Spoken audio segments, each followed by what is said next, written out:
Yeah.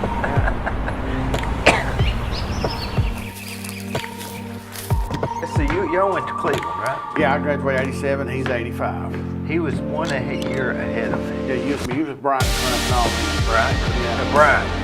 Brian Crump. Brian. Crump. Yeah. Brian with an N, not a T. I always called him Brian Crump. I mean, he was him, Fenton, Scruggs, and all them. Yeah, Fenton. I know Fenton real well. I did a job for his dad. Oh, really? Yeah. Fenton called me one day, like, Burns, my dad's got some big bird in his garage, man. I need you to come back here and see what he's got. Well, he had caught a big blue heron and had it in his garage. I said, man, you need to get rid of this thing. You're not allowed to possess it. He didn't know what it was, so he finally opened the garage up and shoot it out. Let's see now. Joe Burns, he bought fishtails from my cousin Randy. Yeah. No, Randy bought it. Randy bought it from Joe. Randy bought it from Joe. Then Randy sold it to Tank. I don't know Tank. Tank bought it about 4 years ago. I remember that. Yeah. Is that a pretty good business? It is now. Fishing's gone crazy. I mean, fishing is just. Wonder why. I don't know why it's took off so much. I mean, it's just. Maybe that's something people do when it's COVID. It might have been, but Chickamauga is the number 1 or 2 bass lakes in the world right now. Mm-hmm. So everybody's fishing. And then, of course, my brother, he builds custom fishing rods. Is all he does now. What would you do to build a custom fishing rod? I mean, well, he started building them. He's about 21, and man, he builds probably 1,500, 2,000 a year, and he's probably 100. Did Randy do that too? No, Joe did that. You know, and the store just kept him so tied down. He couldn't really do anything. He worked like me and you. He worked 6-7 days a week. Yeah. And then his rod's just been a staple for bass fishermen. And he got it, actually we got it patented. It's got a patent on it. It's had a utility patent for almost 17 years now. What was the patent about? Well, when my father died, when I was getting my master's degree, we had a class in patent law. And then when my father passed in 2005, my uncle's a patent attorney. Well, he came down, my brother makes these fishing rods, and they've got cork handles in them. They're individual pieces of cork about the size of a quarter, and they're about a 1/2 inch thick. Well, he put graphite rings in between them, and he called it SRT technology, sensor ring technology. So I said to our uncle, look at it. Joe's like, well, this can't get a patent. Well, he looked at it, and he's like, yeah, I can patent this. What does that do for it? It's just, well, you've got a graphite rod, and those graphite rings, so you've got the sensitivity is just 10 times as better than any other rod. So he don't even advertise or anything. He builds them all over the United States for people. He's making a lot of money, I guess, huh? He's doing good, but he works 7 days a week, 15 hours a day. What does he do? Like put them all, I guess somebody... He has an individual blank. He puts the individual corks on them, sands them down to the size of your hand, puts the individual guides on them, and builds them to your body height, weight, whatever. And people, they've got 10 or 15 of them in their boat. So he's done well. God, what would one cost? They anywhere from $140 to $500. So it's not like it's $10,000. No. Does that include the real? No, you buy the real. You buy the real fishtails. That's just the rod. Yeah, just the rod. Yeah. Which is why he works close with the fishing places. Yeah. All of them. Mainly just fishtails is the biggest customer, but a lot of individual people call him from all over the United States. And is it depending on which kind of fish you're fishing for? He's mainly bass. And he does a little bit of catfish, stuff like that. But his 95% of his business is bass fisherman. I've been fishing once.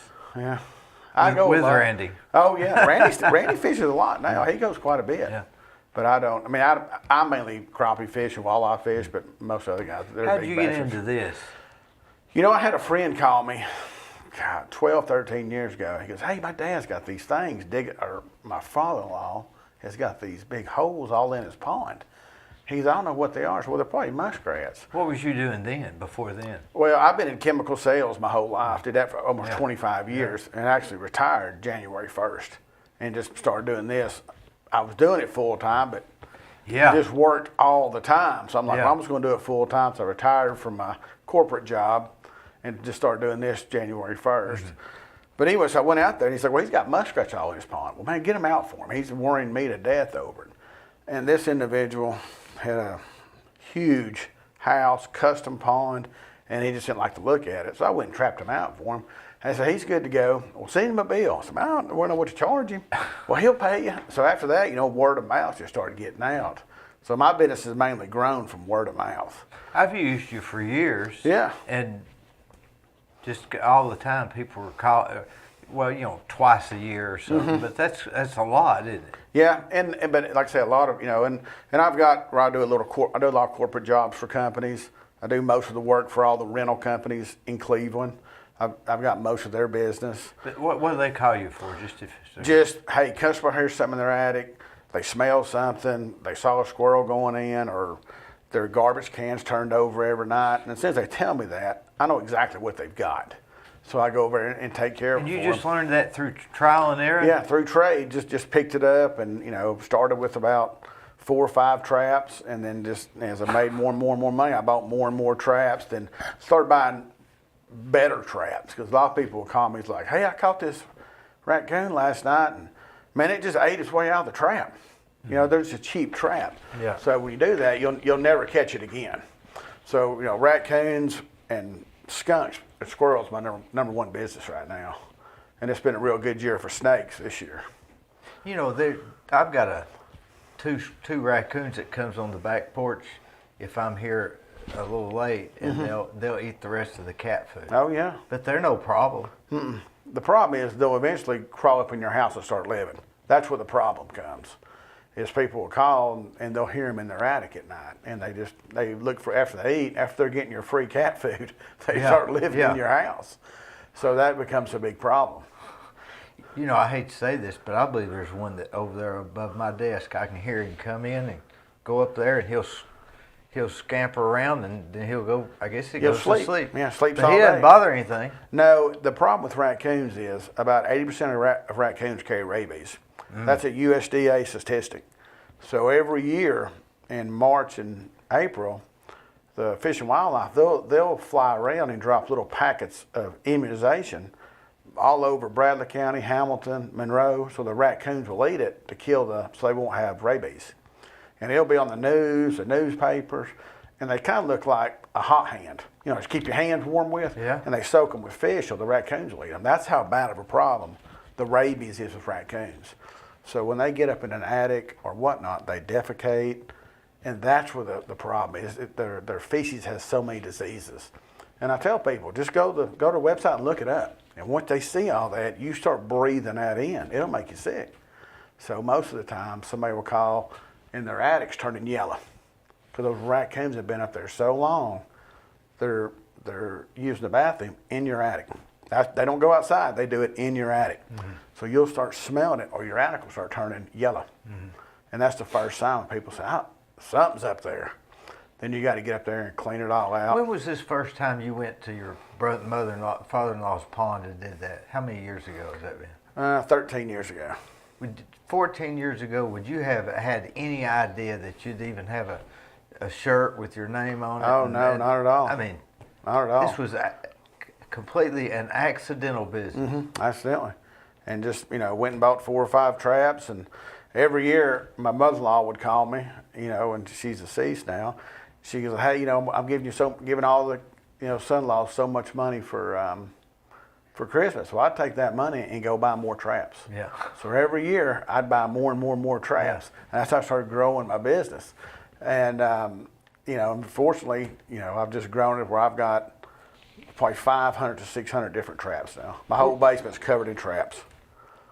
Golly. Yeah, there's just, people walk in my basement like, man, they're just everywhere. How many have you got out? Right now, 65 traps right now are out, probably 65. So will you put them in people's attics? Well, it depends. I try to catch them on the outside if I can. You remember that guy's house? We won't mention his name, but we had that customer of mine that had one in his attic, and we went and set it outside, and it was learning to get around the trap and all that stuff. Yeah, and if they do that, I think we ended up putting it on the roof where he was going in. Yeah, and caught it. Yeah. So what I do is, a lot of times if they get up, if I can find where they're coming in, that's where I put the trap. I put it right where they're coming out, and they'll go in there. But a lot of I call them city coons, they've been trapped before, and they are very difficult to catch. And a lot of times I just put up it's called an excluder door, where they come out, they can't get back in, and then we just fix everything. Like like a lot of my work is exclusion work. So when I've got a raccoon that's pulled the soffit down or he's made a big hole, I put up wire mesh where they can't get back in, and they'll rip it and go crazy to get back in. And if they ever do it, I go back for free. I guarantee my work for life when I do it. How do they know to pull down the soffit and go in? Well, it's mainly it's the easiest access point of a house. How do they know there's a place in there to be? I don't know, because a lot of times you've got a roof, then when your soffit goes in, well, it's limber. You know that as a builder. Well, they just stick their head in there, and they'll slide right in, and if it's 3 inches, they go right in. They must be smelling fresh air or warm air or cold air or something. Yeah, but I think they just look around, and they eventually know how to get in. And this is all at night? We talk about raccoons, right? Yeah, they come in at dusk and dawn. They'll come out at dusk, they'll feed all night, and then they'll come back in at daylight, and they'll sleep all day. So a lot of people be going to work, and they'll look outside. Well, he may be right above us right now. Yeah, sleeping. So, people will call me, they're like, I went to work this morning, there's a raccoon climbing down my gutters. So I think I've got a problem. So then I'll go over there and just, and trap them all out, make sure I got them all. What do you do with them then? Well, whatever the law is for the year. Sometimes you can relocate them, and then when they come out the new laws every year, sometimes you got to dispatch them all. What does that mean? That means you have to put them down, and that's a federal law. That's not me, but it depends what year it is. They change it all the time. Yeah, the USDA. So you have to look it up every year and say, okay, this year they tell us. Well, mainly what counties it is, and they'll tell us what we can do, because every June. Like right now, I've got to report everything I have caught to the state of Tennessee. So next 3 or 4 days at night, I'll be putting in. How'd you know this when you got started? Well, I had a state permit. You have to have a state permit to do this, and a $1 million insurance policy, or they won't give you a permit. They review what you do, then they issue you permits. And so, like right now, that's something I've got to start doing every night, is recording everything, where I caught it, when I caught it, what I did with it. How long will that take? It'd probably take me a week. It'd probably take me 40 hours to do it. There's a lot to put in. And then they review it all, then they issue your permit. Once you submit your insurance to them. If you don't submit your insurance, they will not renew your permit. But why don't you just go in of a night and write down what happened so you... Well, I do it when I invoice people. I keep a big file. Yeah. But now they've opened it up where you can go update it every night and put it in. But I always just wait for 2 good rainy days in June and just get it all done and send it in. Because, right now is my busy time. I probably work 12, 13 hours a day, 6 days a week. I had a lady call me a few minutes ago. She's got 2 squirrels. She's got 2 squirrels right now in a trap. So I've got to go by there on the way home and get them. One of your traps? Yeah. Yeah. Now, the raccoon, if you had to put them down, how do you have to do that? Well, just different measures. I mean, you just got to. It's just you can euthanize them with certain stuff. Or you can dispatch them, or but you can't drown anything no more. They quit doing that. Yeah, that's a good thing. I never did that. It's just bad, inhumane. But your lifespan for raccoons is 2 to 4 years. Of a raccoon, that's his lifespan. Wonder why? I don't know. I think it's predators, and they just don't live that long. So it's not that they're getting sick. They just die. Yeah, like the lifespan of a rabbit's 90 days. They don't live long, especially in the wild. So that's the only one thing about raccoons that I've got to be delicate with people. Whatever the law is, I do. And most people understand that. Of course, most people's got them in their house. They don't care. They don't want them anywhere. They're like, get rid of them. Do what you got to do. Because a lot of people try to, shoot them or whatnot when they come out of their attic. Some people claim they hurt cats, but No. if that cat's out there, they'll eat together. Yeah, they'll just move right out of the way. Yeah, they don't hardly kill anything. They're just eating. Have you whatever. seen that guy on YouTube that's feeding the raccoons with hot dogs? Yeah, in Canada, in British Columbia. Yeah. Feeding it there'd be like 40 of them on his back porch. And 80% of them would have rabies. No, up there's no rabies at all because of cold weather. Zero rabies up there. So in hot weather, rabies is worse. Well, I just think it's where you live. Depends where you live. But up there, everybody would be like, "Where you gonna get rabies?" Well, they don't carry them in British Columbia, which I didn't know that. and until I researched it. So they don't carry them up there. So they can feed them like pets. Yeah, well, he does. Yeah, he does up there. So you're really not supposed to feed any kind of wildlife, if I'm not mistaken. Of course, everybody does Probably it. not. Yeah, this lady over here, I've caught about 9 squirrels because they're eating all of her bird seed. So she wants them all gone. So she's mad because the squirrels are eating all of her bird Yeah, I seed. pulled up the other day and there was 10 squirrels running around the tree. Oh yeah, At least 10. that's the hardest thing to catch is a squirrel. Extremely difficult. I don't even go to Chattanooga and do them anymore. They're so hard to catch. So people call you and say, I've got a squirrel in my attic. Yeah, they see them run in. And you just say, I can't catch them? Well, it depends. Sometimes, I'll do a job and I'll stay on it 3 or 4 months. Like, they've beat me. I can't catch them. I don't charge them anything. So you take one of those 500 traps you got and you set it out for squirrels. Well, it depends. I've got several different traps for squirrels. I've got all kinds of different traps for squirrels. Y'all didn't invent a trap. Patent it. Yeah, you could, but and I've thought about different ways to catch them. But Yeah. I'm 52. About 6 more years, I'm gonna try to get out totally. So I'm getting a little too old to do it. Do you go through at crawl spaces and everything? Every day. I was in one yesterday getting a snake out of a crawl space. How'd you know the snake was in there? It was hanging out of the ladies' air Golly. conditioning vent. Yeah. Was this a nice house? Yeah, it was a pretty nice house. And whether you got a $50,000 house or a $1 million house, you've had a snake in your attic, period. 95% of attics I get into, I'll find a snake skin, including my own home. I went So she looked up and saw its head sticking out of the vent. out of the air conditioner vent, yeah. It's just trying to find its way out. Most snakes will get in an attic, and they'll just make a laugh looking for food. So if you've got a clean house, you're on a good rodent program, like Volunteer Rid of Pests comes out there and they'll put out all their stuff. You're not going to have any snakes. But if you don't, you're going to have snakes. And the lady called me about 2 weeks ago, about 7:30 at night. She had about the largest snake I've ever caught. It's about a 7.5 foot king Did she snake. stay there the rest of the night? She's pretty nervous. Actually, they had a plumber there, and the plumber thought he saw a snake. Well, she's not been back home yet. And I went up there yesterday to finish it up, where I think I've got them all out. And but no, this lady called me about 2 weeks ago. She had a 7.5 foot black snake wrapped around her clothes rod hanger. She went there to get a shirt. I think it was wrapped around her clothes rod hanger. It's a monster, biggest one I've ever caught. And that lady was hysterical. Of course, my wife would have been too. But it had gotten there. They had left the garage door open and didn't shut the door. It just came through the garage and got in their house. I don't know how long it's been in there. And it was like I said, it was huge. So she went to get clothes out of the closet and saw a black snake. Yeah, about 7.5 foot long. And I went and grabbed it, got rid of it for her. Was it still in there when you got there? Yeah. Why did you say I'll be there Thursday, or did you say I'm on my way? Snake calls, I try to go pretty quick because people are hysterical. And I put my wife being in that situation. If it was in our house, I mean, she don't like snakes, and they're great for the environment. Snakes are. I mean, I don't kill any snakes. I let them all go because they're just great. Where do you take them? I'll take them to my house or take them wherever. Just let them go because they don't. They're just good. They kill poisonous snakes. They eat copperheads. But now, these snakes you find in houses, are they black snakes? Black and chicken snakes. Yeah, I've never caught a poisonous snake. Chicken snakes won't bother you. They bite you.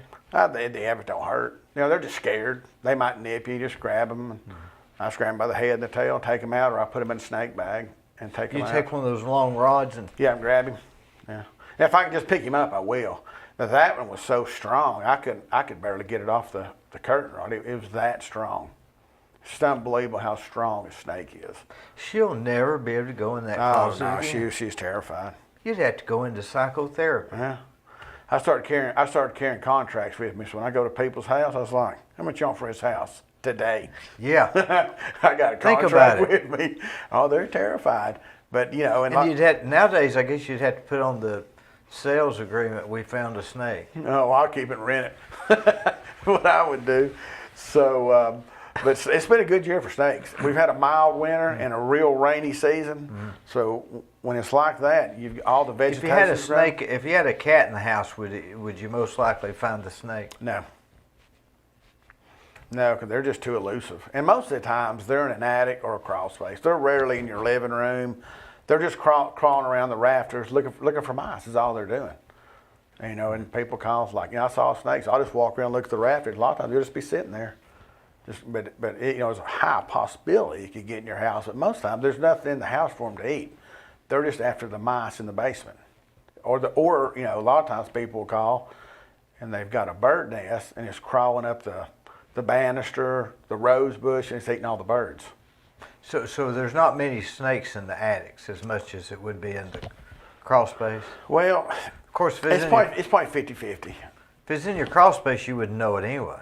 And well, most people go down there and they'll find a snake skin. That's when they call me. It's like, hey, I found this big giant snake skin. I need you over here to figure out what's going on. So what do you do, go over there and shine a light? Well, I go in there to look for it. If I can't catch it, I'll put out traps to catch it. But what I tell a lot of people is I do a lot of exclusion work. So the house I went to yesterday, all his crawl space vents had huge holes in them. So I put wire mesh over every one of those so they can't get back in. And the wire mesh is about the size of you can stick a Q-tip through the hole. It's like, you know, that gives you peace of mind. Yeah. And that's what I tell people. It's just peace of mind. Now, you know, there's no way they can get in here. But the guy that went to yesterday, a plumber saw him. Plumber's like, man, I'm out. He goes, you get these snakes out here, I'll come back. So the guy's been calling me every day. So I'm pretty sure they're all gone. So now his plumber's coming back tomorrow. Well, how would you know if they're gone? Well, I put traps down there where they see them. And a lot of times they're still down there, they'll get stuck on these big boards I put out. And once they're on there, I just take them out and get them off there and let them go. And so they've not been on there in 5 days. If they're down there living, I usually catch them within 3 or 4 days. That's what I told the guy. I'm pretty successful about catching them. But I tell people with snakes that I don't catch, you know, it might still be there, but I think it's gone. And they just have to you know, take my word for it. But the biggest part of that is just doing exclusion work to keep them out. And with any animal, is exclusion work. Well, what would they do to treat a house to keep snakes out? Really, there's nothing you can do. I mean, there's a lot of, you know, I've seen. I heard mothballs. Yeah, that guy had 1,000 mothballs out and didn't do anything. I don't know what the deal with mothballs, but man, everywhere I go, somebody's got something. They'll have just bags of them out, and they don't do anything. I don't know what. Maybe that attracts them. It could be. I don't know what the deal is with it, but man, mothballs are just like they think I guess it's like bleach. They think it'll cure everything. So people put out mothballs, get rid of squirrels, and they don't care. You know, they just go right on. What was your first time, after you got the muskrats out of the pond, how did you jump to, I'm going to grab this snake? Well, snakes kind of came later on, and a lot of people just started calling me about skunks and raccoons, and then I just started buying more and more, you know, supplies, and I ended up buying a snake grabber, which I've had for years. And the first time I used that snake grabber is where a farmer called me. He had 3 big owls, baby owls, in his combine auger where it spun around, and they were huge owls. And so the mama was there and the 3 babies. Man, he's like, I can get these things out of here. He goes, I'm scared to start my tractor. So I went with those tongs, just grabbed them, just threw them up in the air, and they all flew off. He's like, man, I've been here for 2 weeks trying to get these things out of here because I didn't want to kill them. Yeah. Because they were beautiful owls. I forgot what they were. They were barn owls. Mm-hmm. He goes, I just felt bad about grinding them up. And then, so I just went over and just grabbed them, and just, once you grab them and pull them out, they're not happy. They just throw them up there and they flew off. And I was like, and he's like, man. And I said, so he started giving me a lot of business. You put on gloves? No. No, I just grabbed them, took them off. I'll wear gloves. Now, I put on gloves when I'm getting baby raccoons out. Here lately, I've caught about 40 or 50 baby raccoons. Because of the rabies? That's the only raised because of rabies. And I just, you know, get the little babies out and get them out. So that's been a lot for, right now I'm doing mainly just skunks and possums and beavers. Beavers have gotten real big right now. Are they in the city or the county? Oh, yeah, city. I do all the work for the city of Cleveland. Like, you know, all the beavers, and they stop up Mouse Creek. They stop up everything. Is that right? Oh, yeah. Right there behind Harry's on Mouse Creek, yeah. All that back there. I've been getting beavers out there for about 7 years now. Have you ever seen those homeless people living behind there? Oh, yeah, all the time. I go in there 2-3 days a week. There's a city. It's unbelievable how big it is. Well, most of them have moved up. You know that new townhouse they built there? I built it. Yeah, they're right there. I mean, I they're know 20 it. feet behind it. They're Yeah. 20 feet behind And it. I walked back in there. They've called the city 1,000 times. Oh yeah, they well, I was missing some traps back there, and I thought those. They've got a trail. Yeah, yeah, it's like a hiking trail. So I thought they were still in my traps. I called my buddy as a police officer. I said, "I need to go in here and see if these guys got my traps." About $500 worth of traps. So he and about 3 other guys went in there and cleared it out, and we never did find them. I'm sure they took them and sold them for the scrap. And but I've not had any problems ever since that. Getting my traps in there. But yeah, it's a sad situation in there. It is. I don't understand what the deal is. I really don't know. Yeah. Have you, now, there's supposed to be, when you go further behind Chili's, there's supposed to be even more living there. Yes, I don't do hadn't much been work that behind far there. back. I hadn't either. I just had the problems behind the Walmart there. Could you imagine being in at 30-degree weather and sleeping outside with Oh, no yeah. You couldn't start a fire. Yeah, I was. Those campsites looked like a base camp on a hunting trip. They had so many of them. I was really shocked. But, And grocery buggies. yeah, There must be 30 grocery buggies. yeah, all back in there. I'd never been back. I was scared to go with myself, so I called my buddy, and he went there. About 3 officers and cleared them all Somebody out. told me they had a shower back there. They had a I water didn't hose. see it. Yeah, I kind of stayed back a little bit. So I'd be more. Would you be more afraid of the homeless or the beavers? If the beaver was alive, the beaver. If he, beavers are they're big animals. Why do they have? They'll dam up a creek in a few hours. won't they? Yeah. What And- makes them want to do that? Well, they build a dam for protection. So they'll build a dam. They don't have 4 or 5 more dams behind it. So Yeah. they build that dam up. The water's 4 or 5 foot deep. So if a predator comes, he goes under the water and he's gone. So he'll go 50, 60 feet and pop up. So he's doing it for safety. So he can go underwater and escape you. Well, if the water's a foot deep, the predator, a coyote, or whatever, will catch it. That's why they do that. Just because he's finding a place, he's trying to make an escape route. Yeah, and he dams it up so he can swim out there in a lake or a pond or whatnot. That's like, behind Harry's there. That used to be the Painter Pond. When we were kids, we used to fish it. Well, that pond's still there, and it pushes out tens of thousands of gallons of water. Well, there's 2 streams that go down through there. I've never been to that pond. Oh, it's unbelievable how deep it is, the fish and everything in there. Well, those beavers dam that up and make it deeper. And then it starts flooding everything. At Harry's there, and it floods the road, so it puts the city in a bind. So I keep them out of there. The owner of that, I don't know if they can find the owner of that land. They can't. They talked to him one time, and I talked to him, and he's like, "Yeah, just do what you gotta do, keep them out of there." I said, "Okay." So he's been pretty cooperative. I don't know what his name is. I don't either, but I just know he's Yeah, elusive, sort of. he is. He's got a pretty big piece of property back there. Yeah, I don't know what they'd ever do with it. No, I mean, because that Painter Pond will never dry up unless they rediverted it somehow. Is it spring fed or just off from Mouse spring Creek? fed, and it looks like a Florida spring. It's so clear and deep. It's unbelievable how much water comes out of that thing. Golly, Yeah, that pond's been there since I was a kid. somebody ought to fly a drone across there. Honestly, of course, you just walk right back there, and wherever you see the dead trees, that's where that pond's at. And it's a big pond. It's probably an acre. Is at that least. right? Yeah, it's real deep. Golly. And you walk all the way around it. And he used to have like a little walkway all the way around it. It's growed up now, but in the fall, it's easy to walk around it, and it's just full of fish. Reckon the homeless fish over there? I really never saw them come back there that much. I think they mainly just stay right there behind those dumpsters where you built Maybe that so, at. yeah. Now they're still there. I haven't been back there in a while. You know, those homeless now, they're getting to where you can't hardly tell who's homeless or who's not. You're right. I mean, There's work everywhere, but some people just don't want to work, do they? no, and I mean, those people, I had to grade that all the way out to as far as they owned, because they didn't want any. I had to build the fence there for them, and they just go around the fence. Yeah, I saw that new fence. Yeah. Yeah, I saw that. I used to go in there every once in a while. I'd park right there and walk down that. There's a levee that goes all the way down through there, but it was just too far to walk down there, so I just parked right there behind Yeah. Harry's and walked straight to those cattails now. Yeah. It's quicker access to get Yeah. back there. We've You know- got it dry back there now.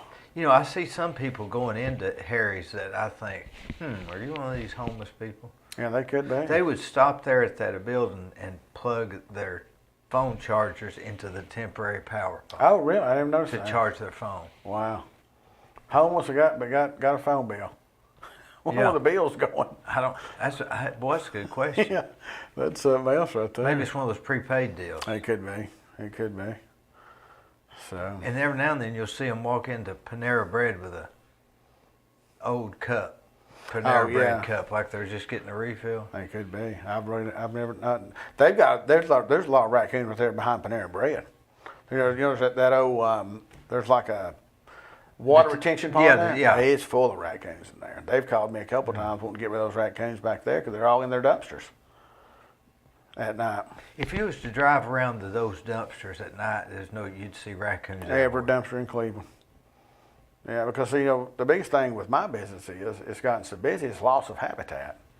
So you look around Cleveland, I mean, everything's gone. Where can they go?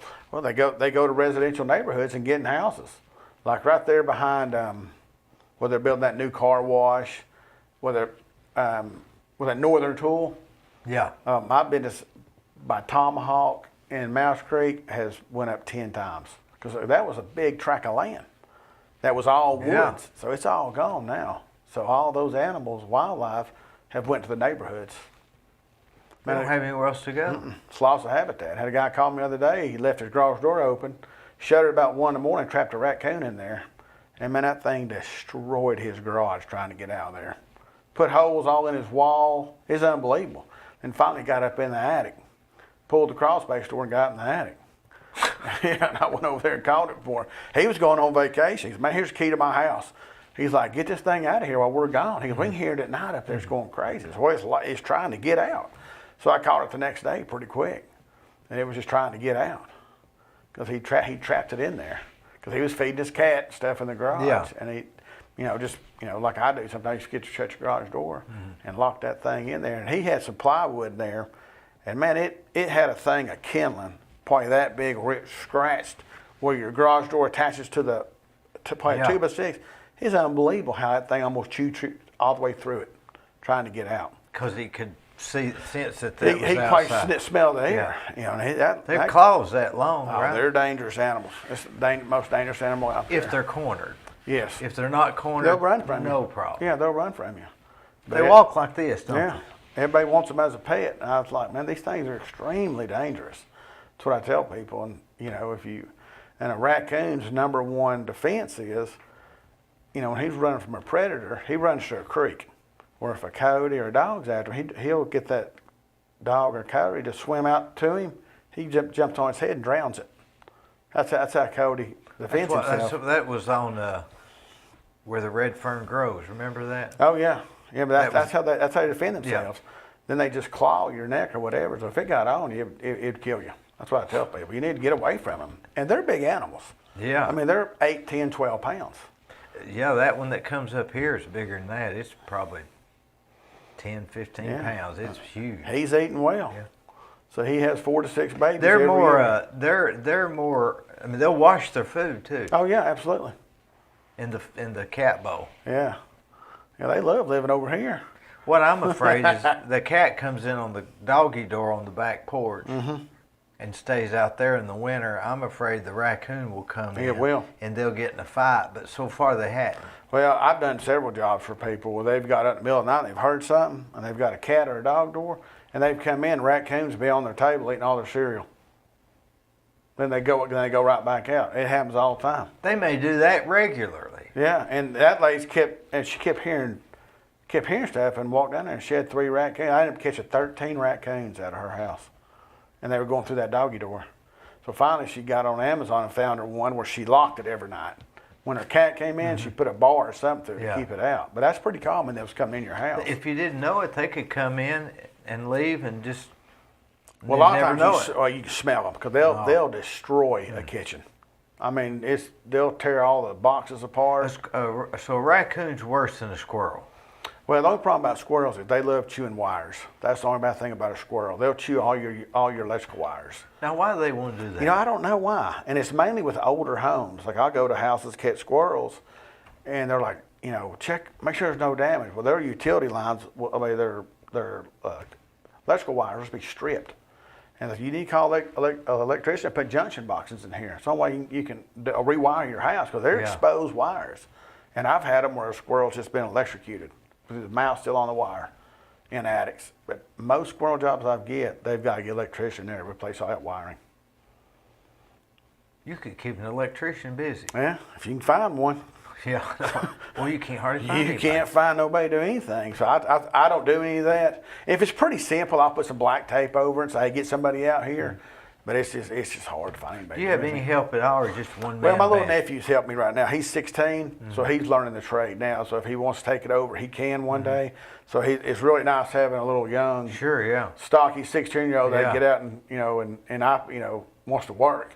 So he helps me usually every Monday and Saturday while he's off school. So he enjoys it. Do you try to schedule your work to where you think he'll be with you? Yeah, oh yeah, it's my hard work. Like tomorrow, I got 9 jobs, and they're all hard. And he can get up those, like, exclusion work's a big part of my job. So if somebody's got an attic vent, they've got squirrels coming in, we put wire mesh over those. We'll cut them to size. You need a long ladder. Yeah. 10 snips. Yeah. And he gets up there and just, he's young, but we do a lot of that from the inside. So he'll go in there and, just do it real quick. Or, 20 years ago, I could do it. But Reed really helps me. He's a hard worker. He enjoys doing it. And I pay him good because I don't want to get up there and do it. So it's hot up there. It's hot. And itchy. Yeah, and he don't even break a sweat. I'm changing clothes 3 times a day. You know how it is. You're around my age. Yeah. So like tomorrow, we've got 8 or 9 9 jobs. Tomorrow. If you gave every job 2 hours, you can't give every job 2 hours. No, and some of them we're going to finish up pretty quick. So you're thinking to yourself, okay, roughly an hour a job. When we get there, yeah. But like I say, I've got now where I'll pre-cut all the wire because after 13 years, I finally found these little snips you put on your drill. Yeah. Little DeWalt snips, Yeah. and they cut. And I use nothing but stainless steel wire mesh. I don't use any cheap galvanized because I go behind a lot of other people that use that cheap galvanized, and they give the homeowner a 1-year warranty. Well, in a year and a half, it's rotted. Yeah. So I use all stainless steel. I said they will never chew through this. If they do, you need to move if they've chewed back through this, or I'll come back for free. But I spent a lot of money on a roll of wire, but because I want to do quality work, and I want somebody to have to call me back and say, hey, they chewed right through it. They'll never chew through that. You cut some strips up before you leave then. It depends on the job, and a lot of times I'll just pre-measure it, and then go home and cut it. Yeah. And he's with me. He'll get up there and he'll drill it in. So every job's almost like 2 trips. One to see Every job's probably 7 to 10 trips I do. Every job. Because you're not going to catch everything that quick. Like, so I'll go catch a couple raccoons, but I want to make sure I've got everything. I don't want to catch one, get paid, okay, I caught it. And most people will be like, okay, well, thank you. Because I'll catch, 3 to 5 raccoons per house, 3 to 6 skunks, 2 to 4 groundhogs. So I just don't catch it and leave. I want to make sure that I've done the customer a good job and I've caught everything because they don't know how many they've got. Yeah, you could say I caught it, and they're like, that was okay, another one. here's your money. Yeah, then they call me back a month later. That was another one. I had a lady in Charleston call me. She said, I got 3 raccoons. I said, well, I caught 3. Well, I appreciate it. Well, there's probably more than that. No, I think we're good. So, man, usually I catch quite a few, raccoons. Well, she called me back and said, hey, I saw 2 more. So I went back for free. I'm not going to charge her again because, it's not cheap catching wildlife. No. So, and same thing with everything else. I try to be fair to people. What was they ever say? We want a price. How you gonna give a price when you don't know? Well, I get free estimates. So if somebody calls and what do you charge? It's free. Let me come look at it for you, and I'll give them a price. In some jobs like squirrels, I just can't catch them, and I'm just like, I can't catch them. You can call somebody else, but they have beat me, and I've spent 15 trips, and I do not charge them. If I don't catch, you don't pay me. But a lot of people want to pay you anyway. They have morals and ethics, but if I don't, like I say, I don't catch it, you don't pay me. And that's just the way I've always done business. Is your Tuesday filled up too, like Monday, or is Monday you're busy? Yeah, I'm busy, every day. I try not to work on the Lord's Day unless somebody calls me in a panic, and then I'll go. And they're just hysterical. That lady on Snake called on a Sunday, and I went because she was scared to death. And, but if somebody calls wildlife technicians, it's like, what's your schedule? Or I need you now. Yeah. They don't call me like, hey, didn't you price me a house? When they call me, it's an emergency because they've got a raccoon, squirrel, or something in their attic crawl space. So it's not. So you better get out there. They're gonna call somebody else. You know, if you got stopped by the police for speeding, you could say, "Hey, I'm in the wildlife technician business, and I've got a lady scared out here that's got a snake in her house." And, you know, and that's never happened. But I went pretty quick that one lady's house because she was an older lady, and I'd have told them to listen. You know, if I got pulled over, I'd call one of my buddies. You know, I know a bunch of cops. Listen, this lady's got a snake. I'm just gonna give her so I can catch it. Now they probably understand. Come with me. Well, matter of fact, the sheriff's son's mom called me about 3 weeks ago, and she had a snake in her shoes. She was coming out of her house. She was coming out of her house, and she leaves her sandals on the front porch. We had a snake in them. On the front porch? On the front porch in her sandals. So she must put her sandals on and check the mail. So he goes, so her son called, hey, this is so-and-so, my dad's sheriff. So I said, what's going on? Man, we got a snake here. And they called 911. They called everybody. So I said, well, so I'm about 4 minutes from you. And I'll tell you where it's at. It's right there by, you might have built those, Dee, on Old Tasso Road. Is it Old Tasso Road? You know where Manufacturers Chemicals is? Yeah. You go down about a mile and take a left. All those new townhouses in there. You know where I'm at? Yeah. A ton of them. Yeah. Well, she lived back there. So I went over real quick and got them. As soon as I pulled up, man, it's like 5 city cop cars pulled up. Hey, man, what's the deal with that snake? Well, I done got him. Well, how'd you get so quick? Well, that's just what I do. So, and this real big lieutenant's a black gentleman. He pulled up. How'd you get that thing? He said, yeah, it's right here in his bag. Well, he screamed like a baby. Scared to death. So, it's about a 5-foot chicken snake. So I told them, it was in my snake bag. So I told those guys, just feel it. I want you to feel how strong the snake is. So they would grab it, and they couldn't hold on to it. And I said, you imagine grabbing about a 14-foot python. You'd never get away from it. And that guy was so funny. He was terrified. They're like, well, she called 911. I guess they all came because I think at one time she was married to the sheriff. Oh. You know, and it was a quick catch. So I didn't really charge her much because I was actually driving by. Mm-hmm. But man, she's supposed to put her shoes on. That thing's wrapped up in her sandals. What if you go into your closet and you put on your shoes and you got a snake in your shoe? You'll know it real quick. I'll dream about snakes tonight. That's it. You'll dream about them. So I went red fishing last year, and I don't get out of town too much because people call me all the time. Or my wife called. That's where I was retired. She called my work number, my company number. Well, hey, something, what's wrong? There's a snake in the garage. I said, yeah, you know, I thought I smelt one in there, and I was halfway down to Louisiana going red fishing. Well, that thing, there was a bird nest in the motor of the garage door opener, and that snake had went around the chain. So when I opened the garage door, the chain cut it, and it fell in the garage, and it was sitting there bleeding. I'm like, oh no. Well, what am I going to do? She was in a panic. So I called my buddy that helps me a little bit. Yeah. I said, man, where are you at, Seymour? He goes, I said, yeah, I got to get you to go to my house and find this snake. So he went over there. We never did find it. I guess it just went out. My garage isn't big. It's very clean, so it must have got out. But she was in a panic. So that garage door is closed. And that's not supposed to happen on your house. No, on my house. So that's my own home. Yeah. So what I really look for now when I get a snake call, I look for bird nest. So that bird had built a nest in my garage door opener, and that snake was going to eat all the babies. So if you've got a bird's nest, you need chances are snakes trying to get there. Very highly. Boy, I'd hate to be a bird, wouldn't you? That's it. Like they're in your rose bushes and stuff. People's like, oh, there's a snake in my rose bushes. I'm like, yeah, he's after you. Is there a bird nest there? Yeah, he's after them. That's what they eat. They eat birds. What if they go real high up in the trees? Will snakes They'll climb anything. I mean, I had a lady call me from around Hamilton Place. She had a snake in her house. It's $1 million home. That thing was crawling across the wall and knocking her pictures off the wall. She was in her bedroom, kept hearing all these pictures falling, and that thing was crawling across her wall in her house. And how it got in there, I think the door got cracked and it got in there, and it was about a 6.5 footer.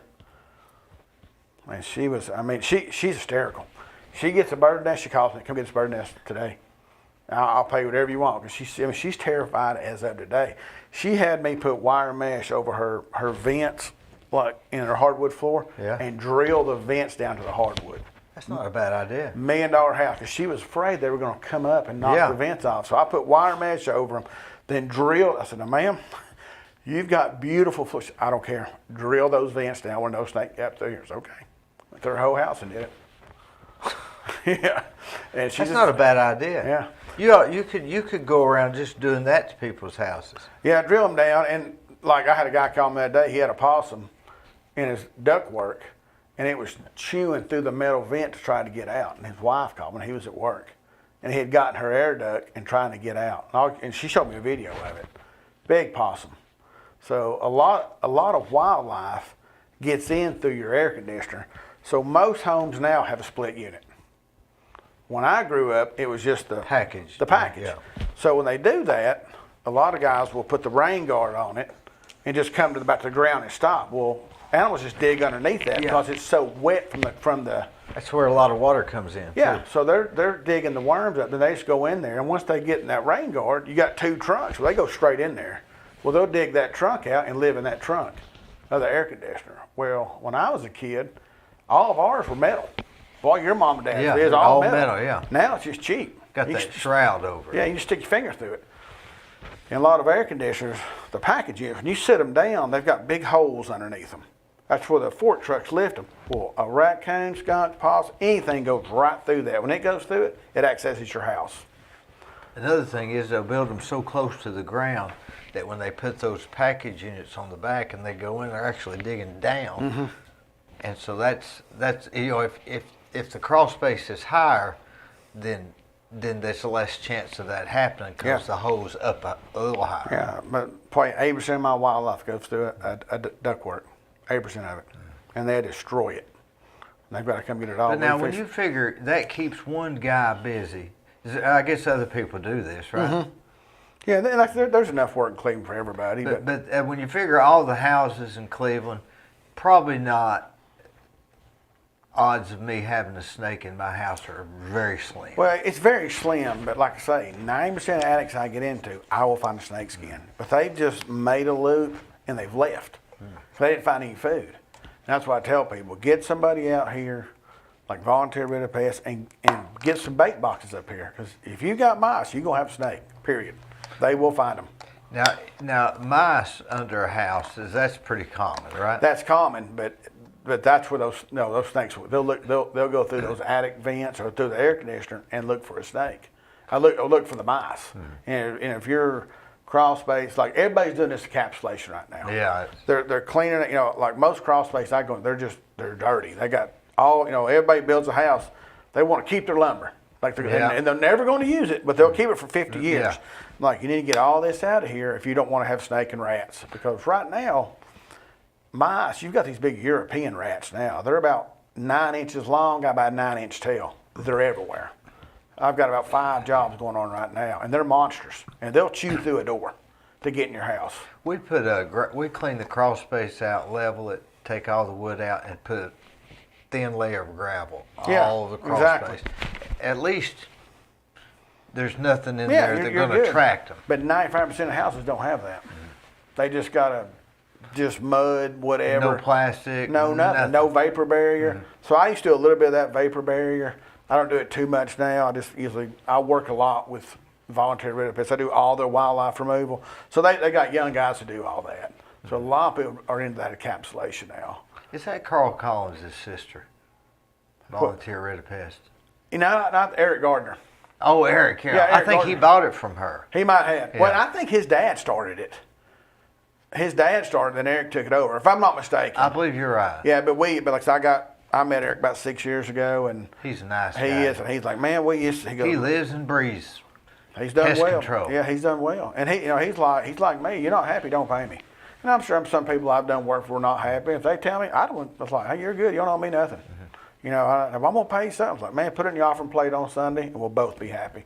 That's what I tell them, because you can't make everybody happy. You can't make everybody. But like I said, I've got 73 Google reviews, and they're all fabulous. So people's like, they'll go to my Google reviews. Man, your reviews are all 5-star, and that's why I get a lot of my work. I've got one, and somebody says that one of my apartments is junky, the people that live there, but Hey, Move. what can I do Move. with them? I Yeah, mean, move. that's their place. Yeah, exactly. I mean, I can't tell them how to live. Yeah, I mean, the Google review are good and bad, but fortunately, all mine are good. I've had one Google review lady's like, well, I'm not paying you $100 to come out here and get something out of my house. Well, I'm like, well, first of all, I don't do no work for $100. If she Yeah. gave me a 1-star review, it's like, I mean, you find somebody to come all the way out there to do it for $100, Yeah. you've done well, because I'm not driving all the way out there to do it. Just forget it. Yeah, just, gave me, that's the only bad review I've ever had, but other than that, I had 2 reviews last Can you night. take those off? I don't know if you can take them off. I don't even mess with it. I don't care. It's like, one's not bad. And, and I did a job for a guy in Nashville. He called me. He goes, man, I said, I heard you, I read your reviews. My daughter lives in a big giant house in North Shore. She's got raccoons in there, and just go get them and send me a bill. No problem. So that girl's like, well, I think it's up there. We saw it in the backyard the other day. Well, that thing was coming out, ate a hole through her roof. And so when it came out, there's insulation all down the house where it was crawling up and down the house. So I caught that pretty quick. And she's like, I don't see how it got in. So you see that big hole up in your roof? It ate a hole through the roof and the wood and got in there. So they're pretty vicious animals. So What other wildlife gets in? I do a lot of possum jobs. I mean, these possums get in, and that's probably the number one animal I catch is a possum. But they are extremely great for the environment. They're the only animal that does not carry rabies, and they eat over 5,000 ticks a year. So they're great to have around. They're the garbage can of the woods, is what they call them. You never hear of a possum hurting a cat? No, I pick them up. I just pick them up by the back of the neck when I would get them in the house. I just grab and pick them up. You don't even have to. You don't have. Is there a law about what to do with them? No, just let them go. Most everything you can let go. It's just if something has typical have rabies. Yeah, and the USDA sets that every year. So a possum's just a. They're just a nuisance. They just dig underneath the air conditioner, and they destroy. They pull all the insulation down, and they'll destroy your air conditioner. Like this guy went the other day, he had to get all new ductwork. It chewed every bit of his ductwork up, and that's where you're getting your money at. Why do they like ductwork? Well, they're licking the condensation, and then once they get in there, it's either warm or hot, and it's shelter. So they're sitting in a ductwork getting air blown on them all night long. What if there's a possum living under your house, and a raccoon decides he's going to move under your house? They cohabitat. I've caught them both. I don't think they bother each other. They just go their separate ways. Yeah, they just live together. Do you think these animals are more intelligent than maybe I or the general public would think? Oh, they're smart, because a lot of people, they have no idea that they're living with an animal until they see it or they actually hear it. And I tell people, well, you've had these possums or whatnot forever. Well, how do you know? Because there's 50 pounds of feces underneath your house or in your attic. Then I take pictures of everything I do. When I get in an attic, I'll take pictures of their whole attic. This is what you got. This is how long this thing's been living here. I clean up a little bit of stuff, but usually I'll just pass that on to Eric. He's got the equipment to suck all the insulation out and then blow it back in. And insurance will pay for any So raccoon. Eric will insulate your attic? He does if he can find help. If he can't find help, he just won't do it. I just tell him, hey, you need to reach out to somebody and find somebody. Most people are not going to work hard, and that's hard work. Call Calfee Insulation or whoever. Whoever does it. So they suck out. We did that. You did that for me on the house I forget where it was. They had a animal in there, and you went and cleaned it out, and I had all the insulation sucked out and had it reblown. Yeah, and that is expensive. It is Yeah, expensive. but these days it's hard to find somebody that's going to get dirty and work like that. That's why nobody does it, because it's very hard work and hot. At this rate, in 5 years, if you can dig a ditch, you can charge $50 an hour. Absolutely, all day long. And I keep, it's like when I set my prices. Whether you're living in a $100,000 house or $1 million, same price. The only way I go up, if I've got to go to Athens, Chattanooga, or Dayton, I raise my price. Other than that, I try to be fair to everybody, and you don't pay us till the job's done. That's one thing that I've grown my business on is you pay me when you're happy. If you're not happy, don't pay me, and I think that's really helped my business grow. It's hard to beat that. Yeah, I mean, most people want the money up front. I mean, if somebody comes to my house, they want our money up front. Yeah. You will show back up, especially a plumber or electrician. They want it up front, which I just don't do that. So my wife takes care of all the billing, and keeps up with her LLC and does all that. I don't like money to get between the relationship anyway. Yeah, that's why I don't want do it it to till be last. something separate besides the money. Exactly. Yeah, just try to keep people happy. So the wildlife business is doing well, just because of it's mainly loss of habitat. What about deer? No calls for deer, right? I get them every day. You got to call TWRA, Tennessee Wildlife Resource Agency. They call them and they'll explain to them. Now, if somebody hits a deer and it goes in your yard, if it's within, I think 15 feet, the city will come get it. And if it's 16 and a half, they won't come get it. Whatever the law is on the right of way. If it's within the right of way, the road department will come get it. But if it's not, they call me and I'll go get it. Like I got a deer on a Mermaid mattress a month ago. Somebody hit a deer on Georgetown Road. It's dead in the parking lot. Well, how do you get it up? Pick it up and throw it in the truck. How heavy are they? That was about 140 pounds. So it was tough on an Will old you man. take it to the dump? I just take it to my farm, throw it away. Dump won't take it. Just take it to your farm, let it go, and nature take, coyote and stuff will eat it. So the dump won't take a dead I animal? mean, no animal. They got big signs up now. Wonder why? I don't know. No Looks like dead that'd be animals. the place to take them. Yeah. So I don't know what, like, processors and stuff. I don't know what they do with all their Yeah, what do they do carcasses. with their stuff? I have no idea, but they got big signs up. You can't take them. So I just take them. Are there any processors anymore? I think there's one in Dayton, and that's about it. Don Hill, they had I Don used to use Hill. Don all the time. Yeah. I mean, when I was going to college, I cleaned chimneys, and I cleaned his chimney for free, and he cleaned all my deer for free. It's like $15. It's $125 now to get deer cleaned, processed. So, but I think Hamptons does it. Man, that's about it. There's nobody in Bradley County does it. And of course, it's just like a 60-day feast or famine, then it's over. I can't even get a I can't even get a cow processed. It's an hour. It's a year out to get a cow. Maybe processed. they grind the bones up or something. I don't know I don't know. But these processors, they'll clean, 2,000 to 3,000 deer. So I don't know what they're doing with them. But what about just deer coming? They're getting to where they're everywhere now. I get calls every day. I had a guy today had one underneath his porch, a little baby fawn. He said, man, what, honey, it's right underneath her steps. He goes, what do I do? So you got to call State of Tennessee, and they'll tell you to leave it alone, or they'll send a game warden out there. Or So you can't do that. Deer or bear, I can't do anything with them. Now why is that? I don't know, but I can do anything like wild hogs. They're you kind of explain the situation to them, but we don't have too much hog problem here. But I get deer calls every day. People say, well, there's a deer in my yard. Well, Of course, the deer is going to run before you get to the exactly. phone. But most people, they just kind of panic. They see a deer laying in the yard. It's unbelievable. But there's deer everywhere in Bradley County. They're everywhere. In Cleveland, they get hit all the time. So there's just a lot of deer. I'm building a medical building down Westland Drive, and they've been coming in that parking lot while we're working. Yeah, it's unbelievable. Yeah, that greenway is full of deer. But they won't hurt you at all. Nah, they just looking at you. Yeah, they don't care. People feed them all the time, Bradley County. In Cleveland, they got feeders up and just feed them. Which that's their But thing. if they come in my backyard, the dog barks. Yeah, they're gone. That drives everybody crazy. There's been quite a few bear in the city of Cleveland the last couple of weeks. Now somebody told me that a black bear wouldn't scare them at all. Is that true? So I do nothing with bears. I don't really know that. I get bear calls once a week. I say, you call TWRA Crossville. Is that government? That's just state of Tennessee. So they'll send somebody out. I guess they just talk to the homeowner and they'll make a judgment call. But bears are just like everything else. They're just walking around and somebody sees it and they go into a full panic. Yeah. And they call them, and so I don't know what they do. I think if they come to a house 5 or 6 times and gets in your garbage can, they'll set a trap up. But I don't know. I'm pretty quick about you need to call state of Tennessee and they'll help you with that. Well, and that's usually what they do. Now I called you about a snapping turtle one time that bit one of my ducks. Mm-hmm. You just can't do nothing with them, can It's you? illegal even to possess a turtle. Yeah, I can trap turtles, but they're extremely hard to catch and it's very expensive. But if you've got turtles in a pond, that means you've got a very healthy pond.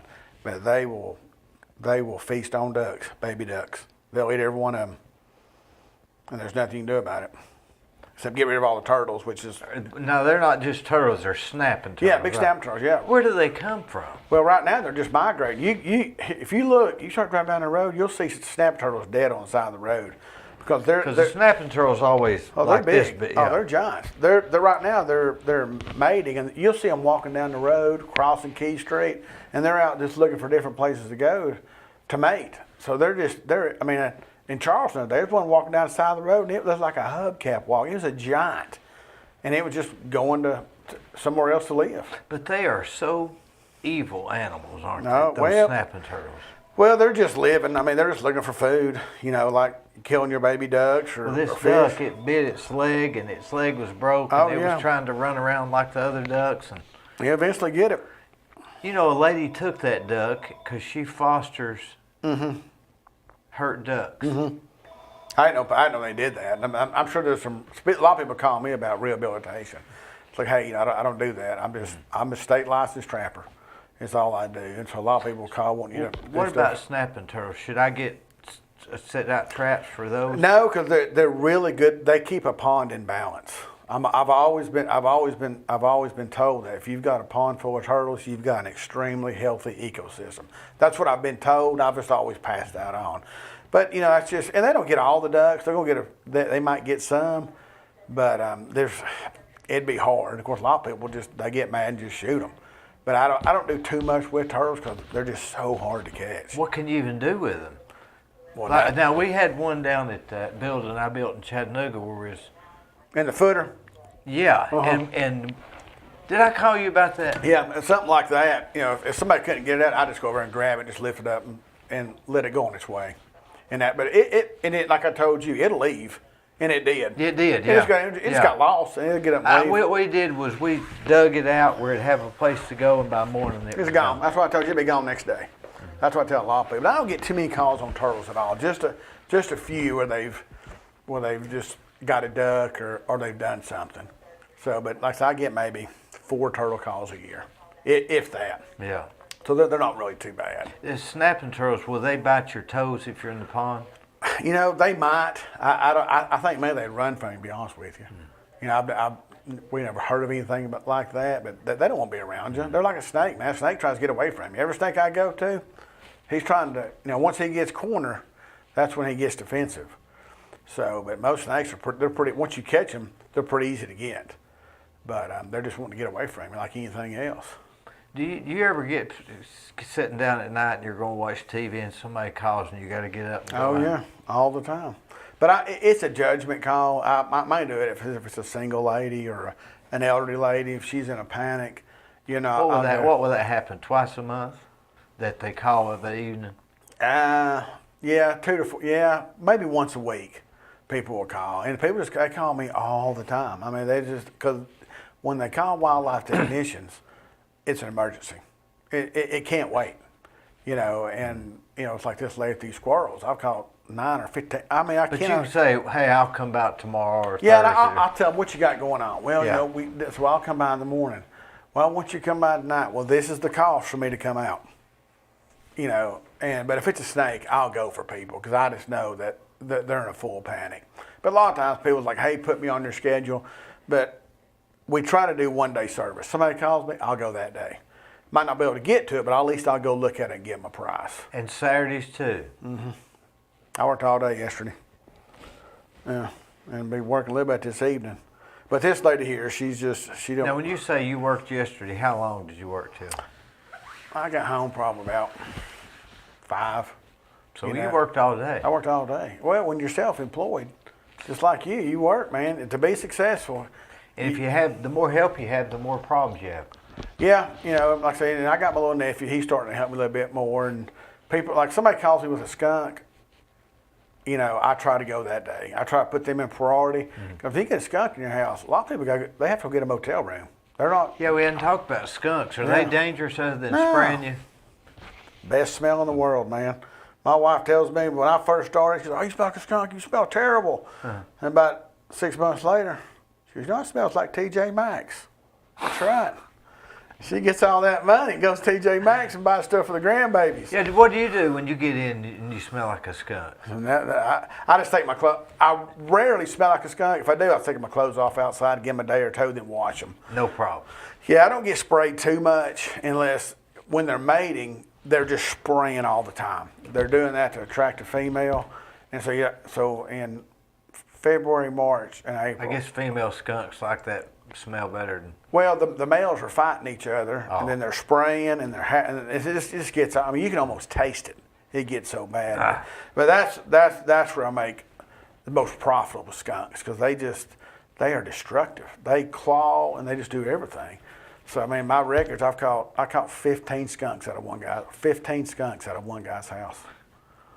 Why would we have skunks, beavers, and raccoons? They're all real similar animals. Yeah. Well, they're just, and like I say, it's just the wildlife mainly is, if it's a harsh winter, the wildlife's not as good. They don't survive, but it's just loss of habitat. I mean, like groundhogs this year, it's been a bumper year. I've probably caught 50 groundhogs in 6 weeks, and they are very destructive. I'm doing a job for a lady right now. They've dug underneath her air conditioner. She's got a split unit. The holes are so big. A split unit is about a foot from the house. It's falling down in the holes. It's gotten so bad, and she's an elderly lady. I'm like, ma'am, we're going to fix this hole with rock and concrete, and it's going to take a ton of rock to build your unit back up, because it's leaning. So I said, ask her, she was about 80. I said, have your daughter come over and let me show her, because I don't want her to think that I'm not just going to charge you so much money. So I met her, and I knew her daughter, went to high school with her. I said, let me show you. She goes, oh, no, what are we going to do? So I think I'll be able to fix that for you. Just throw a ton of big brick, little brick, and then stone, then concrete, just to hold the AC up. It's going to fall down that hole. And she just never noticed it. You hadn't walked around that side of the house, I never. guess. And so I've caught two. She called me yesterday. She said, hey, you got one of them big things in your trap. She don't know what they are. But they've ate through her porch. She's got lattice work on her porch. It's got 2 big holes where it ate right through the lattice work. Going through the lattice work, coming out the other end, going under the air conditioner. You'd think some kind of ultrasonic sound buzzing would keep these animals. I go and ask all the time. People's got them things up there. I'm like, you care to turn that strobe light off? It's killing my eyes. And there'll be a raccoon or a squirrel. That bird, that job you're doing in that retainer wall. Yeah.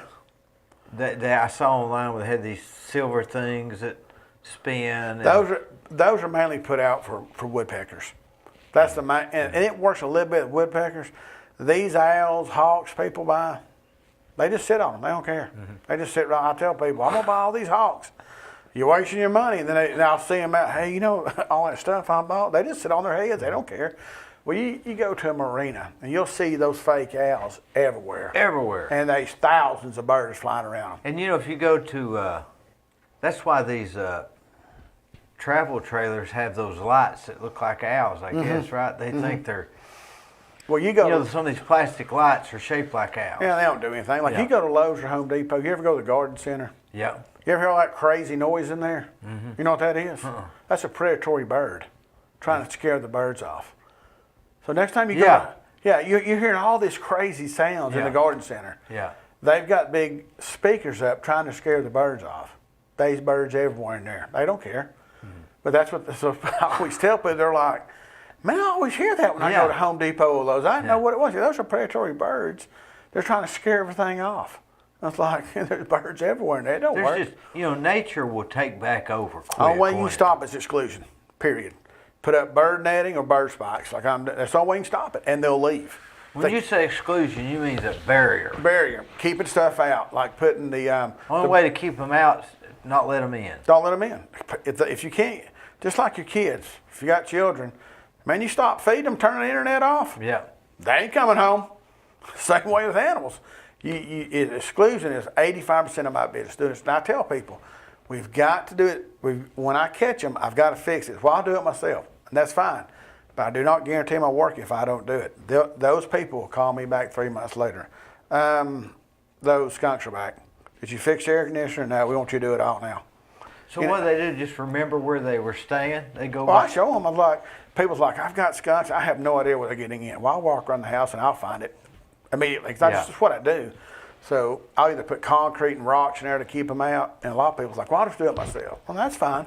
But I can't guarantee my work unless I do it. Because when I catch everything, I do it immediately. Like I went to a house yesterday. Probably put 5 bags of concrete and 5 bags of 50-pound rock. Well, these groundhogs have dug underneath this little lady's house. She's about 86, and I might not even charge her. Just a sweet little lady, don't have any family, and just. I said, no, what I'm gonna do? I said, we'll take care of it for you. Well, I understand, ma'am, you want to fix income. So I went there yesterday and just put rock, concrete out because it was fixing to rain and get it all fixed. Like me. Yeah, I'm just like, and I told her, I said, you're good. I said, we'll take care of it. Well, I'm gonna pay you something. Because a lot of, our generation, they don't want it done for free.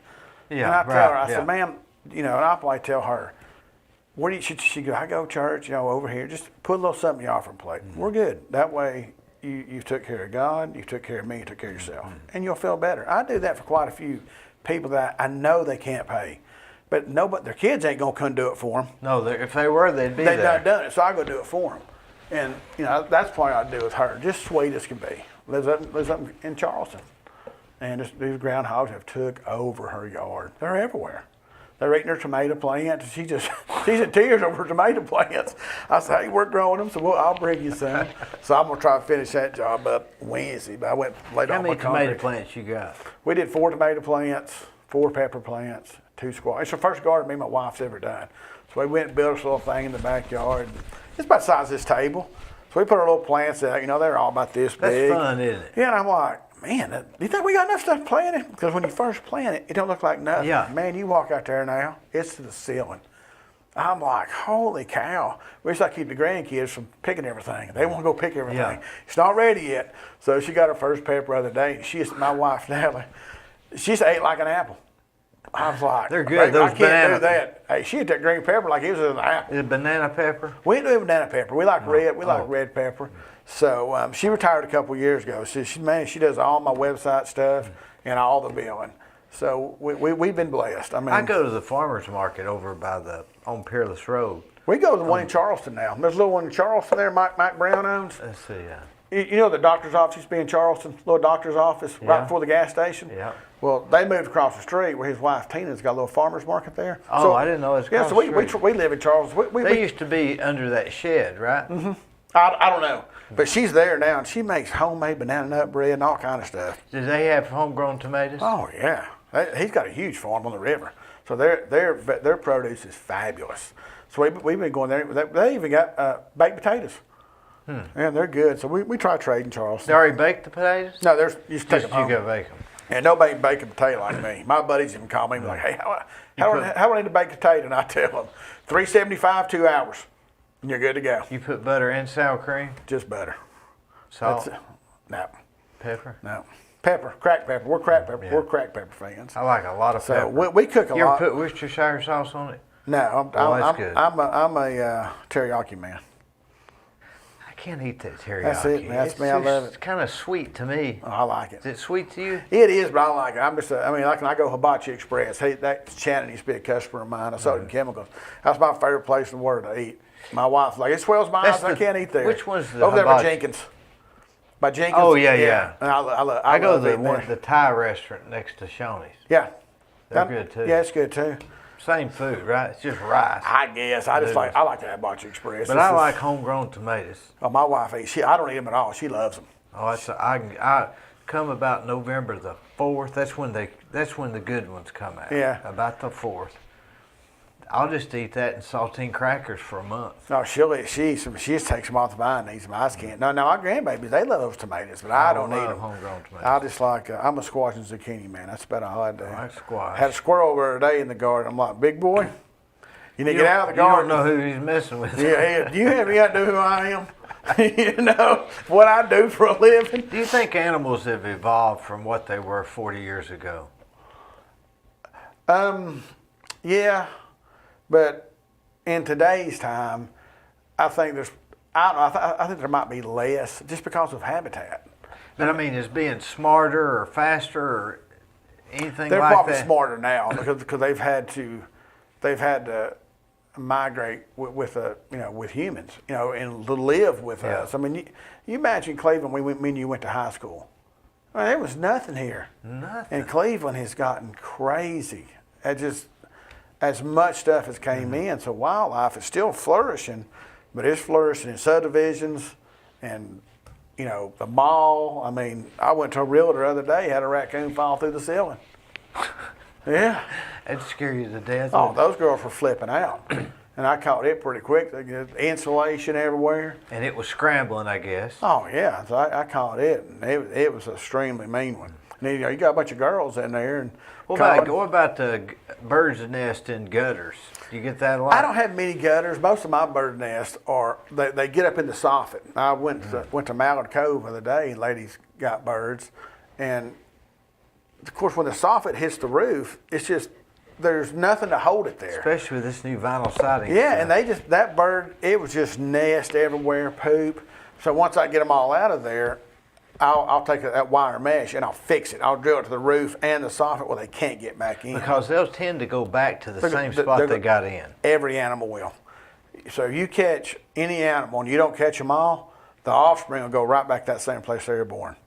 I do a job for a doctor on the river. Mm-hmm. I go there once or twice a year and catch 10 to 15 raccoons off his porch every year. And he's like, what can I do? So, well, there's nothing we can do, just trap them. I said, they're going to keep, you live on the river.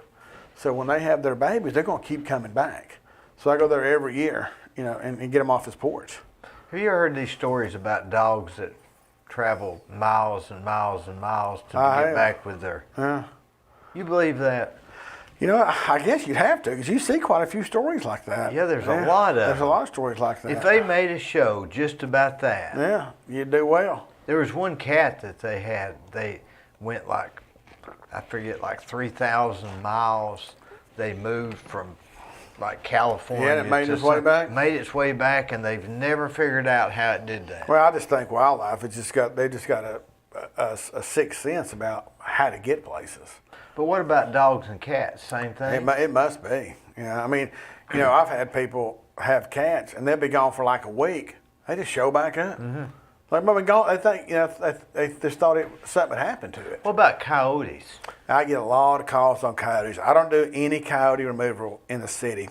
Well, you can't. I can. But how could you do it? What would you do? Well, you can't catch them, right? Well, I've got a trap where I can catch them. It's about from here to that green thing and about this tall. It's a huge trap. Coyotes are extremely hard to catch. Or I can use something called a foothold where it grabs their foot, which I'll stick my hand in there and it don't even hurt it. It's called a rubber jaw trap, and it don't hurt them at all. But I just don't do them in the city because the chance of a child or walking up to the trap. Well, they'd never see it. They would never see it the way we set them. But catching a cat or a dog, I mean, somebody'd sue for everything you got if you hurt their dog. So I was like, you know, and I had a lady call me the other day from New York, and her mom lives in one of these big houses off Ocoee Street. She's an elderly lady. It's got a beautiful house there, about 12 acres. Mm-hmm. Hey, we got these coyotes in her barn. She said, I just don't know what to do. I said, I'll go look at it for you, ma'am. I said, I can try to put a big trap out.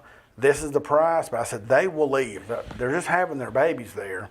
And that house is, you're going down Ocoee Street, it's on the right, so it kind of backs the greenway. And there's just all kind of, that strip, just everything. And those coyotes were in there. I said, well, they have their babies, they'll be gone. She said, well, my mom's 87 years old. You know, I don't know what to do. I said, well, I'll come by and check it once a week. You know, just tell you what I think is going on. And if it gets serious, I'll put some traps out and catch it. But this is the fee. She said, well, just send me a bill on, I'm not going to charge you anything. I'm in town. I ran by. So I've been by there 2 more times. I said, I think they're gone. I hadn't seen them. And for something like that, I'm not going to charge anybody. You know, that lady was just very appreciative. You know, I was like, you know, I think your mom's good. I think I saw one night when I was driving by the village, by the Bradley Square Mall. I think I saw one run through the parking lot. I'm sure you did. You know, because it looked like it's just a little more hairier than a dog. Yeah, right now they don't have, yeah. And slightly shorter. It's big bushy tail. And a little longer than a dog. The number one enemy of a coyote is a car. So their only enemy is a car. That's it. That's why you see them dead on the interstates. But other than that, they have 0 enemies, and they are everywhere. Now they'll run and get a dog from a house. Dog, cat, and calf. The dog will follow them, and then the pack kills them. Is that right? No, I think with most coyotes, they're coming to get you. They come up. I mean, I've had people call me and be like, "Hey, this coyote came up and grabbed our cat, and just grabbed it, killed it, took off with it." Happens every day. I mean, I got people calling me all the time. What about a dog this tall, like a black lab? Would a coyote bother it? Not at all. But my wife says that they get the dog to follow them, and then the pack kills them. Is that true? No, 100% false. Yeah, they're just they're after cats, rabbits, squirrels, mice, whatever they can get a hold of, they'll get. But like I've got a lot at the country club. Had a lady call me, hey, our little Shih Tzu is gone. I said, man, my coyote's got it. I hate to tell you that. She looked for a week for that thing. I said, there's nothing else would have happened except a coyote got it. And a 5-pound dog and a 40-pound coyote, it's over. So I hate telling people that. But I don't trap too many of them unless somebody calls me. It's got cattle and they're getting their calves. All they're wanting to do is get small domestic animals and eat them. Oh yeah, that's what they're doing. But you got to look at. That's no different if you go to Yellowstone. A bear eating elk or whatnot. It's the same way here. Same thing. So they're after or us eating the elk. They're after whatever they can get. So, but I get about 2 calls a week on coyotes.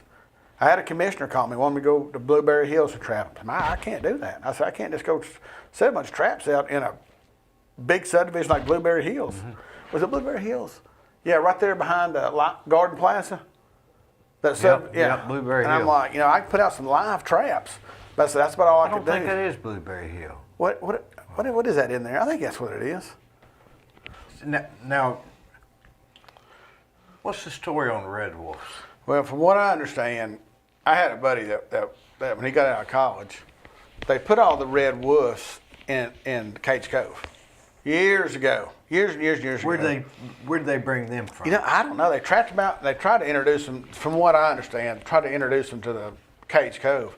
Well, my buddy, who's a builder now, they'd go in there and set up traps, catch hogs, shoot the hogs to feed the red wolves, and they could not survive up there. So I think they all just died. Died off. They couldn't survive.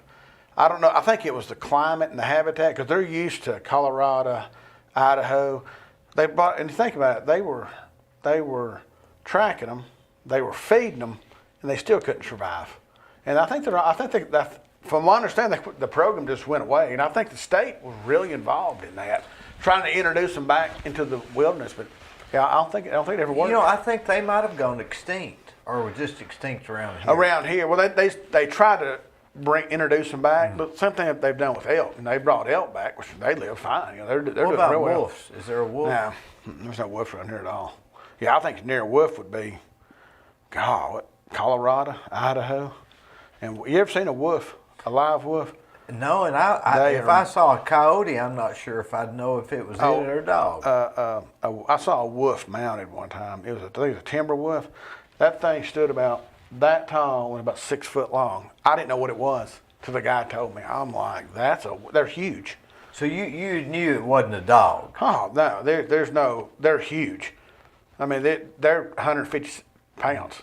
They're monsters. A wolf. There's no wolves around here. I think you've got fox. You got a lot of foxes. Yeah, what's the deal with foxes? I get calls every day on foxes. I see them. I ride bicycles out around Chatta Valley and stuff, and I'll see them running through the fields. Yeah, they're just good animals. They mainly just chase down squirrels and mice and just small stuff, and they're no harm to nobody. I mean, I won't even go trap a fox. Somebody calls me about a fox, I don't go trap them. It ain't bother nothing. No, and I tell people, I said, well, there's a fox and 5 little babies. And I'll go out there and the mom will run off 30 feet but won't leave. Well, yeah, she's protecting her babies. I said, you give it a month, they'll be gone. Everyone will be gone. A fox now a coyote, you're saying, doesn't do anything except get small animals. Yeah, and a fox, he's probably getting chipmunks, squirrels, occasional rabbits. Why is that? Is a fox not as strong as a coyote? Too small. They weigh, 20 pounds? They're tiny. Where a coyote's 40 to 80 pounds. Would a fox be like a Mustang horse? The Mustangs are kind of a smaller horse. Yeah, a lot smaller. Foxes are little. They're all hair. I mean, if you saw one wet, it's like a squirrel that looks like a dog or something. Yeah, they're small. They're real pretty. But a lot of people, trap foxes for sport, for the fur. But I don't even go trap for people. I said, they'll go away unless it's like one of my realtor companies will call and say, hey, they've got these foxes. I'll just go over and talk to the customer. This thing will do nothing to you. It won't attack your dog, your cat. It'll run from a cat. A cat's almost as big as a fox. A big cat is. So they're harmless. I don't even Remember trap that song by Sweet, Fox on the Run? No, yeah. Remember that song? I do. But they're great for the environment. And they're no harm to anything. And coyotes really aren't either? No. But why does everybody want to kill a coyote? I don't know. I get calls. They're 3 or 4 more days. scared of coyotes than they are anything. I get calls all the time on them. People flipping out. What's going to kill my child? Well, no, but people, and it's just people just don't understand. They're uneducated about it. So no, they're not going to do that. 'Cause they see it, they're going to take off. I mean, how many coyotes do you see? Now, if you had a cat outside, it might get that. There's right? a very high possibility. If it stayed outside, that's what's going. Well, the lady I'm doing the groundhog jobs for, over across from Chick-fil-A, because man, my 3 cats are just gone. I've not seen them. What do you think happens? A coyote's got them. There's no doubt in my mind. I mean, what else is going to get a cat? Wonder why it doesn't get my cat out here. I don't know. Your cat might be smart, but she's lost 3 cats. She said in 2 months. Now they might have just died. Now, what would a coyote do? And what would a coyote do if it met up with a raccoon? Nothing. We go their separate ways. They're not going to mess with a raccoon. I mean, there's not much going to mess with a raccoon. They're too mean. I mean, they're mean animals. Yeah, you'd be surprised. But they won't bother a cat. No, they'll come. They'll just even a skunk and a cat. Yeah. Will eat out of the same plate. I got people calling me. The guy I did a job for the other day. His cats, and he a mom and 7 little babies, and they just all hung out together. What about a gray fox? Same deal. Same as a. I've caught 2 gray foxes and 3 red foxes by accident. They didn't even mean to catch them. Had them in a trap. I just let them go. They were just looking for food, and just turned them loose. Nobody has foxes as pets, like No. you would a cat. Some people have pigs as a pet. Yeah, you can keep a skunk as a pet now. Passed a law 2 years If ago. you in wanted Tennessee. to, right? Yeah, a lot of people do it. They get them descended and keep them as pets. I get a lot of calls on potbelly pigs.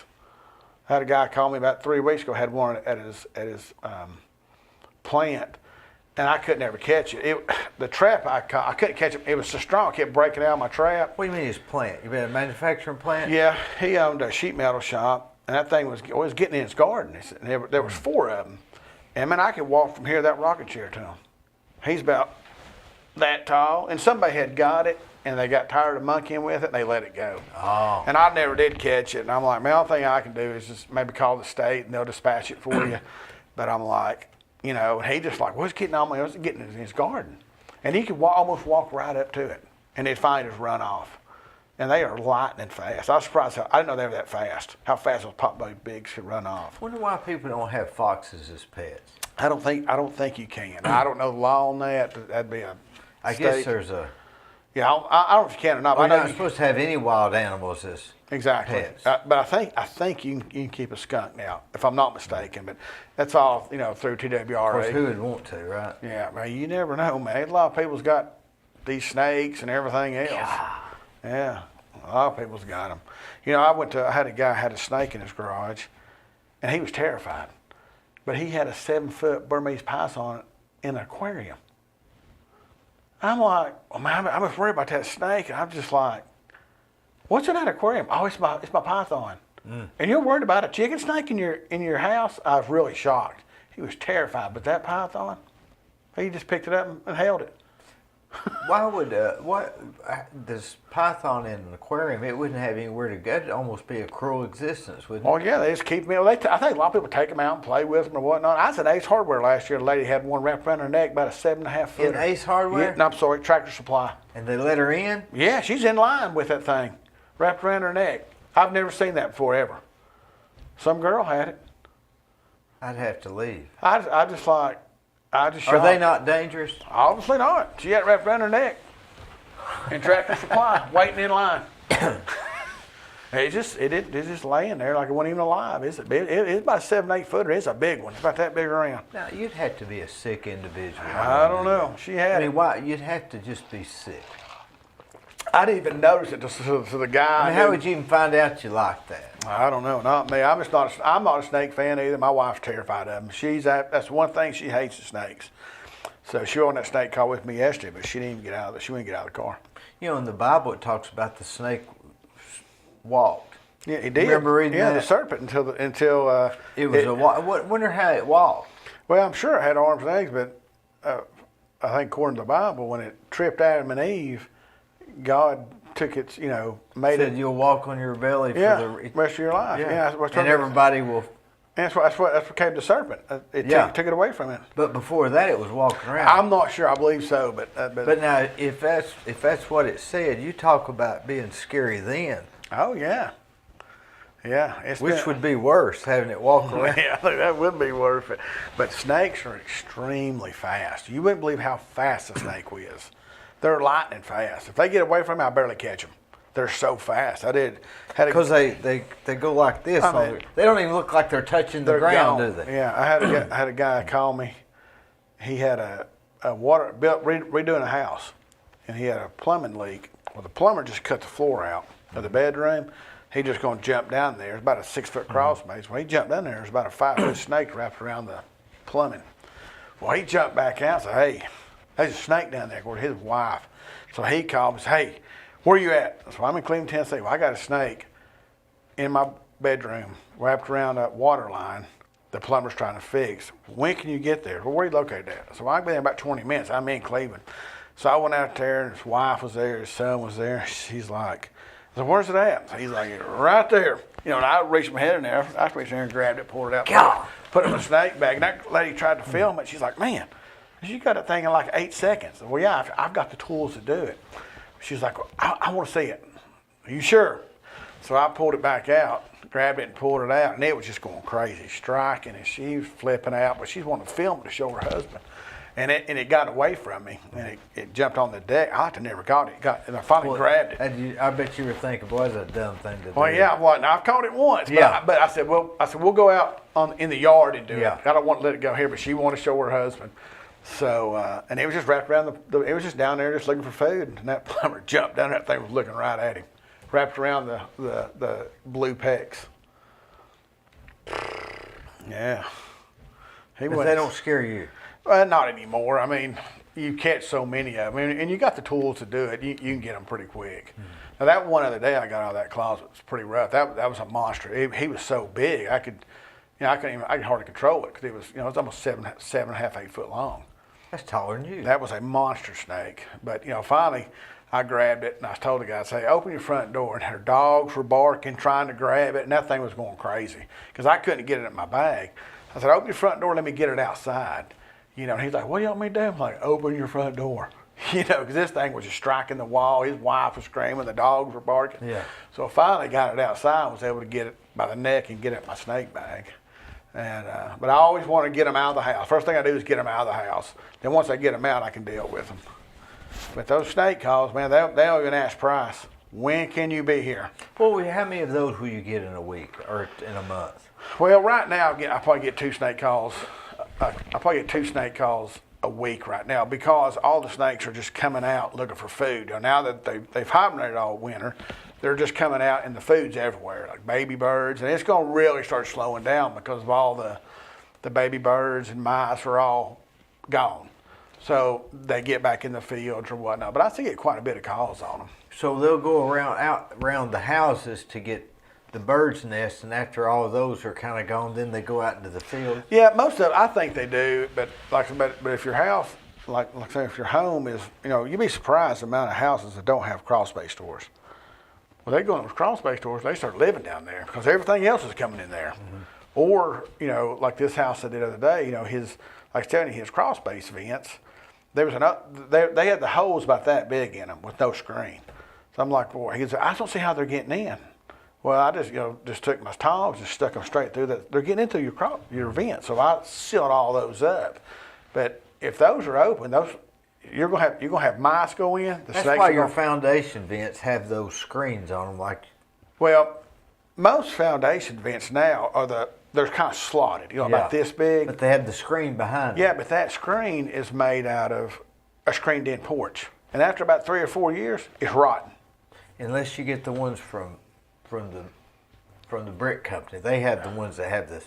the better. And they might have. But like the ace and stuff, yeah, they just rot. They rot, and then stuff chews through them. Mm-hmm. And then I put the stainless steel mesh wire over the whole thing, and they'll never get through that. And it's main snakes is exclusion, and when I do all that, people have a peace of mind. They just, they're a little bit more at ease. And that guy called me yesterday. He's like, "You've been back up there." So I'm going right now, and I said, I think your snakes are gone. They either went back out those holes, so I excluded his whole house. Put out big glue boards to catch them. So I tell him, you check the glue boards in 6 months, you got a snake on, just call me. I'll come back for free. Because that happens. I had a guy, he walked in his basement. He must have had 9 snake skins hanging all over his basement. $800,000 house. And he never went down there. He's pretty much a businessman. And I caught 3 snakes out of his house. And then I caught another one probably 4 months later. And there was no exclusion to be done. He had a solid brick house. And it was going in his garage when he'd leave his wife leave his garage door open. I finally caught the last one, but it's on Mouse Creek Road, almost the very end of Mouse Creek Road. There's 3 or 4 houses right there. You know where Robert Wright built those houses? Well, he built his big houses. Mm-hmm. Well, if you look over, you see Mr. Wright's house. There's 3 or 4 houses. That's where that snake was at. I mean, a beautiful home, solid brick. This thing has lived here for a long time because the guy never went downstairs, and those snake skins were hanging everywhere. I said, "It's been living here." He said, "Well, how do you know? You see all these skins? That's why I know it's been here. They don't shave it once or twice a year." Yeah. Yeah. So we finally caught it. Most places I'll find one skin. Why do they shed, reckon? I don't know why. I don't know why. I think it's because they're growing. They just, but I don't know. I don't know why. I'm glad we don't shed, don't you? That's the truth right there. Except when I go to Florida, I shed. When my wife forced me to go to Florida, I get all sunburned, I shed. That's about the only time I shed. What do you do of the evening, like tonight? You'll go and... Well, I've got corporate jobs I do, and I'll go run my corporate. I'll probably go to my corporate places and check all my traps. Because usually I go to my corporate accounts. And what if you have one in there? Just any animal, I grab it, put a new trap out. Where you take the animal? It depends what it is. What if you still like take if it's a possum, I'll just take it to my farm and let it go. But I take it far enough away where it'll never come back. Would you think you've got a sanctuary? Well, probably, but like I say, a lot of stuff, you take it to the farm, you're kind of helping the ecosystem with coyotes or whatnot. Yeah. And then they're not going to come back. They're just going to leave. Well, yeah, they'll leave, and I so much that they don't get back into my customer. So or your neighbor. What about your neighbor? Well, I don't have many neighbors. Where I take it, there's no houses around, so I don't need anything go at my house. I don't want to get in my house. So, but a lot of animals, they go to these manufacturing plants, and like I've been trying to catch I think it's a possum in one of these plants off Old Tasso Road, and it got in somehow, and it's behind a wall, so you've got to lift up the false ceiling, and it's down there in that wall. Well, I can't get a trap in. The only thing I do is just grab it, and it's so fast I can't get it.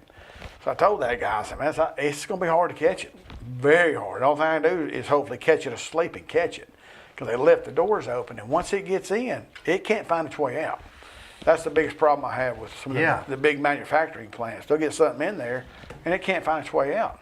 And people just see it running. And of course, when you're in something like that, well, they've got to lift me up on a lift 40, 50, 60 feet. And they're extremely hard to catch like that. And you can't check that tonight. You'd have to go in. You're just checking traps like tonight. Yeah, I'll just check traps around all those. But if there's one inside a plant, I just go in. Like tonight, like if I run up to a couple of my places in Charleston, I just got passes. The guards they know me. I just go in and check things. A lot of stuff gets in the plants or get in the office or whatnot, and they'll I've done a job up for the mill in Calhoun, and man, these raccoons just people come in.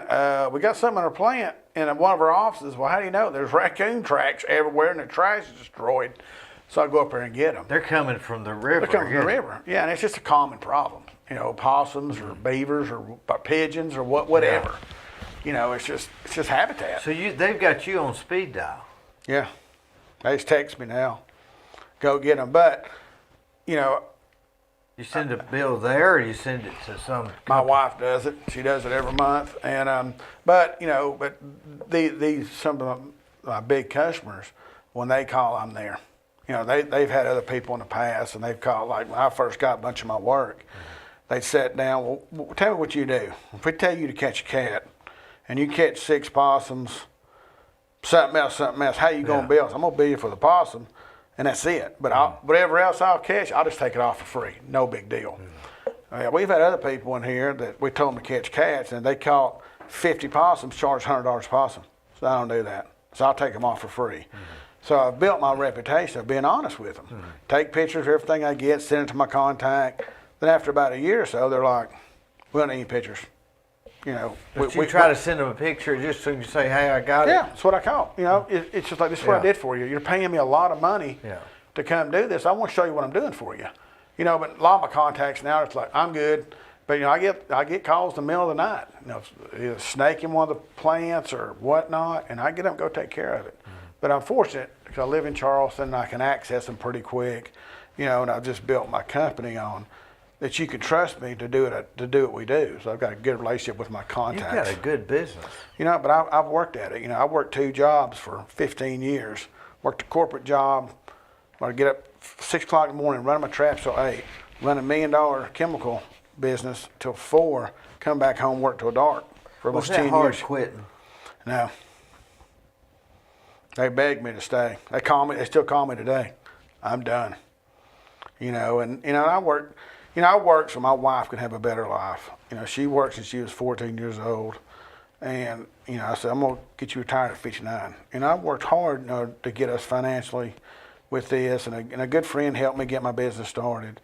So all the things she does now is help run the grandkids and enjoy life. I mean, that's what your wife's supposed to do. So I worked hard for 15 years. And I tell people this. I just didn't just, you know, somebody hand me this business. Man, I worked at it.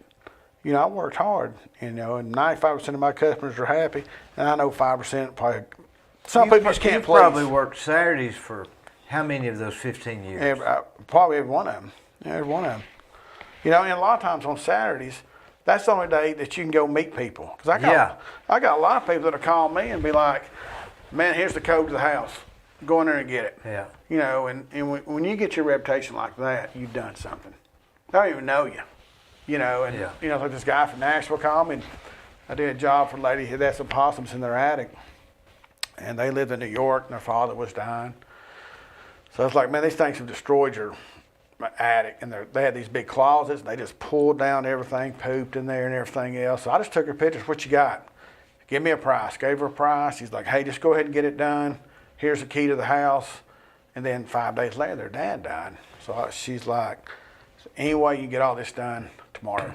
So our father has died. Our whole family's coming in. They all stay at their house. Real nice house over off Blythe Road. So I changed my whole schedule. Worked there all day. You know, and got it all done. Got it cleaned up, and you know, and that they didn't know me from Adam. But you know, I finally got her done, and you know, and then they got their father, you know, buried and everything. And I think she read my Google reviews, and so she'll give me. And I just billed her the other day, so I'll just send her a link for a Google review. And her whole family was from New York, and I met them all. I had my wife make them a pound cake because they all came in from out of town. And just great, just good people. They're just super nice. And your wife made them a pound cake, or vice versa? No, she made them a pound cake. I said, hey, make these people a pound cake because they've had to, you know, all of them came in from New York, and their dad lived here forever. And I forgot what his name was. You know, it's hard coming in and having to stay at your dad's house when he just passed. You know. And you know, that's true, yeah. Yeah, so she made them a cake, and they were just really good people. Very, you know, just going through a very hard time. Well, let me give you a check, man. I'll send you a bill. You take care of your dad. We're good. I'll be in about a week or 2. I don't need you, you know, just paying me right now. And I'm like, well, let me show you what I did. She's like, we're good. She was, I just took a glance in there. I don't need any pictures. And we did a lot of work there because these possums and squirrels were coming in through their attic vents, and we have a little nephew. So he got there, and we got it all banged out pretty quick. Just a real good lady. So, and that was a pretty big job for us. Boy, you've got a good business going. I stay busy. But I've worked at it though. I've tried to build a reputation. Now that you've quit the other job and you're doing this full time, do you find that, you know, a lot of times the more busier you are, the more you get done? I mean, it's like if you have more time, you find yourself killing more time? Do you ever had that problem? Now, I'm busier now than when I had 2 jobs. I don't know if the Lord's just blessed me or what, but I'm busier than I've ever been in my life. And I think a lot of it's got to do with the pandemic because everybody's home. They're listening at home. They're home like, man, what? We hear stuff all the time. And now everybody's working from home. So I don't know if that's just helped me retire, but everybody's living at home. And nobody's going back to work. So this COVID's even affecting raccoons now. Well, squirrels, possums, everything, because people are home. I mean, you think about how often are you home? Well, you're never home. Never home. And now you got a corporate job. You're home all the time now. Yeah. And a lot of them are going back to a hybrid schedule, and that's helped me out a lot too, because people are staying at home. They never knew they heard anything because they work 14 hours a day. So I think that helped me too. So it was a good Probably time. a little bit. You take just a little bit of that, and that's a lot. Oh, it's huge. Yeah. So it's been good, and I think that the world has changed with this pandemic. With people start working from home. I got a good friend. His wife. She worked in Dalton forever. They had like 100-something employees down there. They shut the whole place down. Y'all work from home now on out. You imagine renting that commercial building out? Hey, we're done. Probably getting $100,000 a month. Hey, we're giving our lease, and that's happened. And then they find out they don't even need those employees. Exactly. Think about that. Absolutely. All the fat that they have. Yeah. So it's been good for me, just for everybody staying home. So do you go? So you're out on the job, out in the field all day. Mm-hmm. Do you take your lunch or do you eat out? I try to go to my mom's and bake her have a meal, or I'll come home and have lunch with my wife. She'll get up and I'll try to come home and eat. But man, a lot of times I don't even eat. I'll just take Gatorade and water. Yeah. And you're like me, man. You're so busy, you don't even think about eating. Then we get home, we have a good meal, have time together where we can sit down and sometimes I go back out for a couple hours, but I try to get home every day and have quiet time and dinner with my wife. Try to do that. We cook at home mainly because once I'm home, I'm home. You watch any TV at night? A little bit, but What do you watch? we watch HD TV. Well, I hate to say this, there's just nothing on TV. It's either. Well, you know what I've been doing? I've been getting all of these. I go to McKay's bookstore and get these old series of. I'm on Leave It to Beaver now. Oh yeah. I'm on the 3rd season. You forget how funny those shows were. Oh yeah, I don't. Beverly Hillbillies. Oh, absolutely. I tell my McHale's nephew. Navy. I tell my nephew about. You ever watch McHale's Navy? Oh yeah, watched it all the time. Yeah. When they painted the ship pink, Yeah. and they got back and it wasn't waterproof, Yeah. and they got safe. That guy said, what? Yeah, I tell my nephew he'd watch cartoons, and I'd say, Reed, I said, go watch Foghorn Leghorn. Foghorn Leghorn. Or the Roadrunner. Yeah. What's that? Go. Yeah. And he's like, Uncle John, that is the funniest thing. That dog, that rooster beating up that dog. I said, bro, those are cartoons. There's cartoons. I said, TV is almost just trash now. Roadrunner. Yeah, Roadrunner. All those funny ones. What about Wile E. Coyote? Oh, Wile E. That's what people's like. Yeah. I got a Cody. You got Wile E, don't you? And they just start dying because they remembered it because they're my age. Do you remember those two that chased each other and then they'd clock out before they? Oh yeah. What was I can't never think of that. That was the sheepdog. The sheepdog and I think it was a coyote. And that sheepdog used to beat that thing stupid. Yeah, Had that hair below his eyes. Yeah. At the end of the day, they were just buddies. They'd go and they'd clock out. Yeah. Remember, they'd literally Absolutely. clock out. They'd say, "See you, Fred." Yeah, that was a good one. Those were the good days. What was it, sheepdog? I don't know what it was called. I can't not think of that one. But those were the good times for you. But there's just nothing on TV. Tom to and watch. Jerry. Yeah, watched them all. So. And the Honeymooners.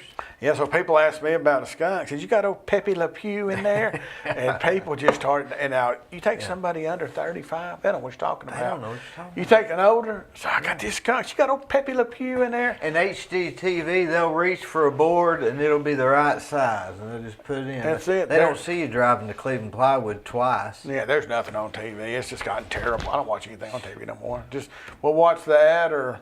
I watch, every time my wife comes home, I'm either watching Shawshank Redemption or Forrest Gump. I watched Forrest Gump. I've seen Forrest Gump so much. I love it. Or The Lincoln Lawyer. I love that show. I haven't seen that It's a one. great show. Yeah, you'd watch that.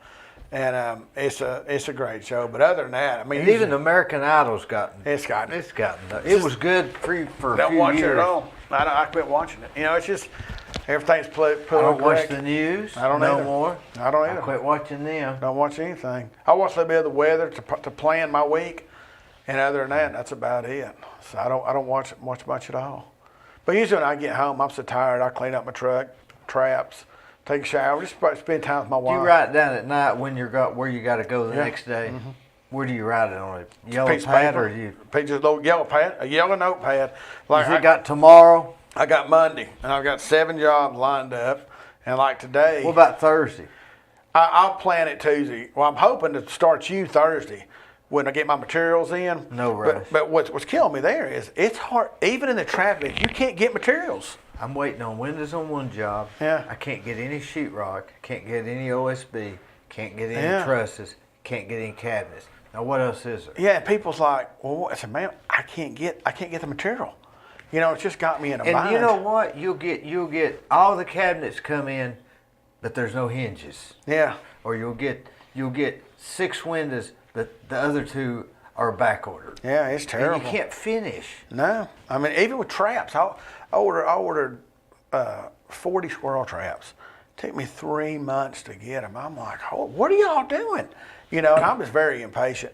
She's like, we can't get the steel, and I'm like, wow, I didn't even think about that. Yeah. And if it's got aluminum, steel, or I found out if it's got glass in it, it's used. If for some reason it's but back but they want you to go ahead and pay it up front. I mean, they'll charge. I've been getting that. Yeah. Yeah, they'll charge your credit card. I'm waiting 60, 90 days, and I've done paid my credit card. You done used the reward points. Yeah, I'm like, and then finally they'll show up and they'll send a big letter of apology.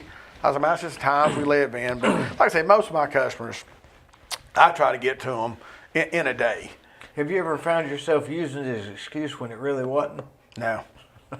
No, I just try to be honest. Because it is sort of all related. Oh yeah. Though, I mean, you can't get this trap, so you can't do that. So you had to do this instead, and now that puts that behind. So it is. And I told people, I was like, like my squirrel season is February, March, April, May, and just get, I'll have 50, 60 squirrel traps out. I'm like, I'm out of squirrel traps. I'll get to them when I can, and then I'll try to order more. And usually when I order them, man, they're there in 3 days. LA's like, it'll be. Well, how long does a squirrel trap last? Well, they last pretty good, but sometimes they'll just get. They chew on them and everything else, and they just get wear and tear on them. But So you have to. I have to replace them quite a yeah. bit, but I do a lot of maintenance on them, to get them, to keep them, because they're out in the weather and everything else. So all the traps I get now are pretty much all stainless steel, and they're very expensive, but I don't buy any cheap traps. I had a guy call me a lady called me the other day off Freewell Road. So I got a bunch of skunks. I went ahead and went and bought me 2 traps at Tractor Supply. I said, so you got a skunk in the trap, don't you? She's like, yeah. What do I do? Well, you can pay me to come get it, Yeah. or you can pay me to catch them all. Yeah. She's like, well, you come get them. You can have my 2 traps and just send me a bill. So she called. A lot of people will catch a skunk. Hey, I got it, but I don't know what to do with it. Well, for this amount of dollar, we'll come get it and bring your trap back. But I tell them, man, there's more than one skunk. You might just seen one, because I always catch 4 to 8 skunks. So it's going to be this. They run much. in packs. It's just a family. No, they're just yeah. usually a male and a female. Father, son, blah, blah, blah. Well, it's a male and a female, and then when the female is in heat, just like a deer, all the males are coming to her. And then when they have their babies, they'll have. This one there, they had 7 babies. That female did. They were just these little bitty things. So I caught the mama, then it took me about a week to catch all the other ones. And that guy would just text me every morning, hey, you got 2 more, you got 2 more. Gary, he's a stockbroker. I forgot his last name. But I finally caught the last 2 yesterday and went and got them all. And they were underneath his deck. So he was scared they were going to spray in his house. Yeah. Because skunks, they all love going underneath your house. And man, it's terrible. What if you take it off and you take it 20 miles up the road? Will they find its way back? No. Too far. Yeah, I don't. Most animals I catch, most jobs I do, I never get a repeat call unless somebody lives on the river, in the woods, and you just can't stop it. You just keep trapping them. But if somebody calls me a year later, And that's just something you've learned through experience. Yeah. So I try to make sure when I trap them, when I do the exclusion work, I guarantee my work for life. And if they get back, I'll go back for free. And I went to maybe 1 or 2 places, and I'll do it for free, and I don't charge them anything. And it don't happen much, but animals are smart. They know how to get in a house. free rent and free food, just like over here at the Burris properties. That's right. Or lace, or These raccoons are living on your dime. yeah, they probably are. I guarantee it. Or behind the Harry's Food Market. Yeah, I think I got some birds. I got squirrels out of here one year too. All them Think squirrels you in did, there. yeah. Yeah, I caught those pretty quick. Yeah. Then we sealed it off for you. Well, they couldn't get back in. You know, I'm an animal lover, so I just hate to hurt any animals. Yeah, I don't. And most stuff I let stuff I let go. Yeah. And squirrels, same way. You know, you're in my phone as humane animal catcher. Yeah, I don't know why I've got that. And Somehow or another. And most 99% of stuff I do is 100% humane. You know, and I tell people that. But most people's like, I don't care what you do with it. Just get out of my house. That's the concept people have now. They just want it gone. Yeah, because they can't sleep at night, and or they see them and they're just scared for their dogs or whatnot. I'm gonna be dreaming about snakes tonight. Love those snake calls, man. People call me, I'll catch one. How much is it? It's $200 a foot. You want to measure it? You want me to measure it? That's what I tell people now. They're like, I don't care how long. I don't charge that much, but I always tell them that, especially a woman. Yeah. So whenever I'm dealing with somebody, like if I was dealing with you and your wife, Tom, just tell your husband to leave. Because you deal with a woman, they don't care. They don't Get care. that checkbook out. Yeah, they're I wouldn't terrified. care either. I couldn't stand a snake. Yeah, it's been a good year for snake. Whenever it's a mild winter, my snake calls are great. I get tons of calls for snakes. Now, how can somebody get a hold of you if they want to know how to? Because I, be honest with you, there's a lot of people watch this show. Wildlifetechnicians.com, or it's 423-303-9137. I've got a sign right there at Harry's, big sign there. Somebody ran And it the over. chalet, the old chalet. chalet. The chalet. That guy used to be a customer of mine. Neil. He told me for years. Is Neil a nice guy? Neil's a great guy. I go talk to him once a month, him and his wife. I sold him chemicals for 17 years. He goes, John, put your sign up here. I said, well, I don't He ever want... ask you for a discount? No. Neil's a good man. He's a businessman. Yeah. Because he don't want people coming in there, well, I'll give you $20 for a room. No, it's $59. Business people don't really do that. Yeah. Because they know they've been beat down so much. But he tried to get me to put a sign there for years. But I didn't do it because I didn't want to be a conflict of interest with my company. So the day I left, I said, I'm bringing that sign, Neil. And I go talk to him and his wife once a month. Just talk to him. And I've got one off Michigan Avenue Road. You know, I stopped by there and talked to him Saturday morning. He's a good, ask him, say, you know, I used to go in there and get free coffee, but he don't have it now since COVID. Neil's a great guy. He opened up a Hampton Inn down for his son down in Georgia. And he's had it for a long time. I don't know his son. Yeah, he opened up, I think, a Hampton way down in past Rome somewhere. I think it was his son. Yeah, tell him you know. I think it is, because he said his son was. And I've got people calling me now. They're like, hey, how'd you get your sign up there at the Howard Johnson? This is a very good friend of mine. Well, man, I'll pay you if I put my sign underneath yours. I had a stockbroker call me. It's just not going to happen. Well, what are you paying? Well, it's none of your business. I said, me and the owner are very good friends. Yeah. That's why my sign's there. Yeah. And I said, and you're not going to get your sign there. You know, and then I've got one on Michigan Avenue Road. Good friend of mine, Brent Shadden, owns some triplexes there. Oh, I know Brent. Yeah, right down the road from the Mexican. I got a sign there, and a lot of my work's word of mouth. Did you go to school with Brent? Yeah, me and Brent grew up since 6 years old. I talk to Brent twice a day, every day. Good man. Still? Yeah, every day. Talked to him last night. My wife likes him. Yeah, I call and talk to him all the time. Yeah, so Brent's a good. You got a brother. Yeah, Jeff and Robin. Do a lot of work for Robin. Done a lot of work for Robin. They've got about 7 or 8 rentals. I've done a lot of work for them. But a lot of my work now is word of mouth. But like I say, you know, it's wildlifetechnicians.com, or it's 303-9137. And people be like, hey, so you got some squirrels out of this lady's house, and, you know, they gave me your number, and that's how a lot of it comes. They're already calling you. Yeah, this lady's got raccoons. She done called me 3 times, and she's feeding them. She feeds them, and she's afraid they're gonna get her cats. So Tell her to quit feeding. I mean, they call. I mean, how many calls have I had sitting here? So she's feeding them and when wanting them to. Yeah, she. Isn't that like hitting yourself in the head and wondering why your head's hurting? You know, people feed them, and then they get to the point when they wake up, they're sitting there waiting on them. Raccoons are waiting on them. They're like, where's dinner? Yeah. And then they get a little aggressive, and people get scared. Because they're wanting them to feed them. Yeah. They're not wanting to hurt you. They're just wanting to feed them. They're sitting there waiting, and they eventually start running the cats off and get everything. Then, and this lady's a single lady, so she's kind of like, well, it's time for me to, she's got, I've caught possums, I caught everything. Well, what can I do to stop them? Bring your food in every night. Quit feeding them. I love going to houses that got 4 or 5 bird feeders. I mean, because in the yard. Oh yeah, it's like you're never gonna stop having squirrels, possums, and skunks. They're like, well, I don't see much. I'm like, well, you come out here at night, your yard be covered with animals because most animals are nocturnal. Everything's nocturnal. So if you wanted to help not have possum or any wildlife, just stop feeding. And not have bird feeders right on your deck. Yeah, but I encourage bird feeders. I think I'm gonna start buying a pound of bird seed and just giving them to my customers every year. Keep feeding everything. It'll keep Send me in them as business. Christmas presents. That's it.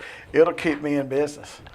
But I appreciate you having me in. And, Hey, I'm glad you came. Yeah, I appreciate it. Thanks a and lot. I appreciate your business you give me too. Hey, I love you, man. All right, man. I appreciate you.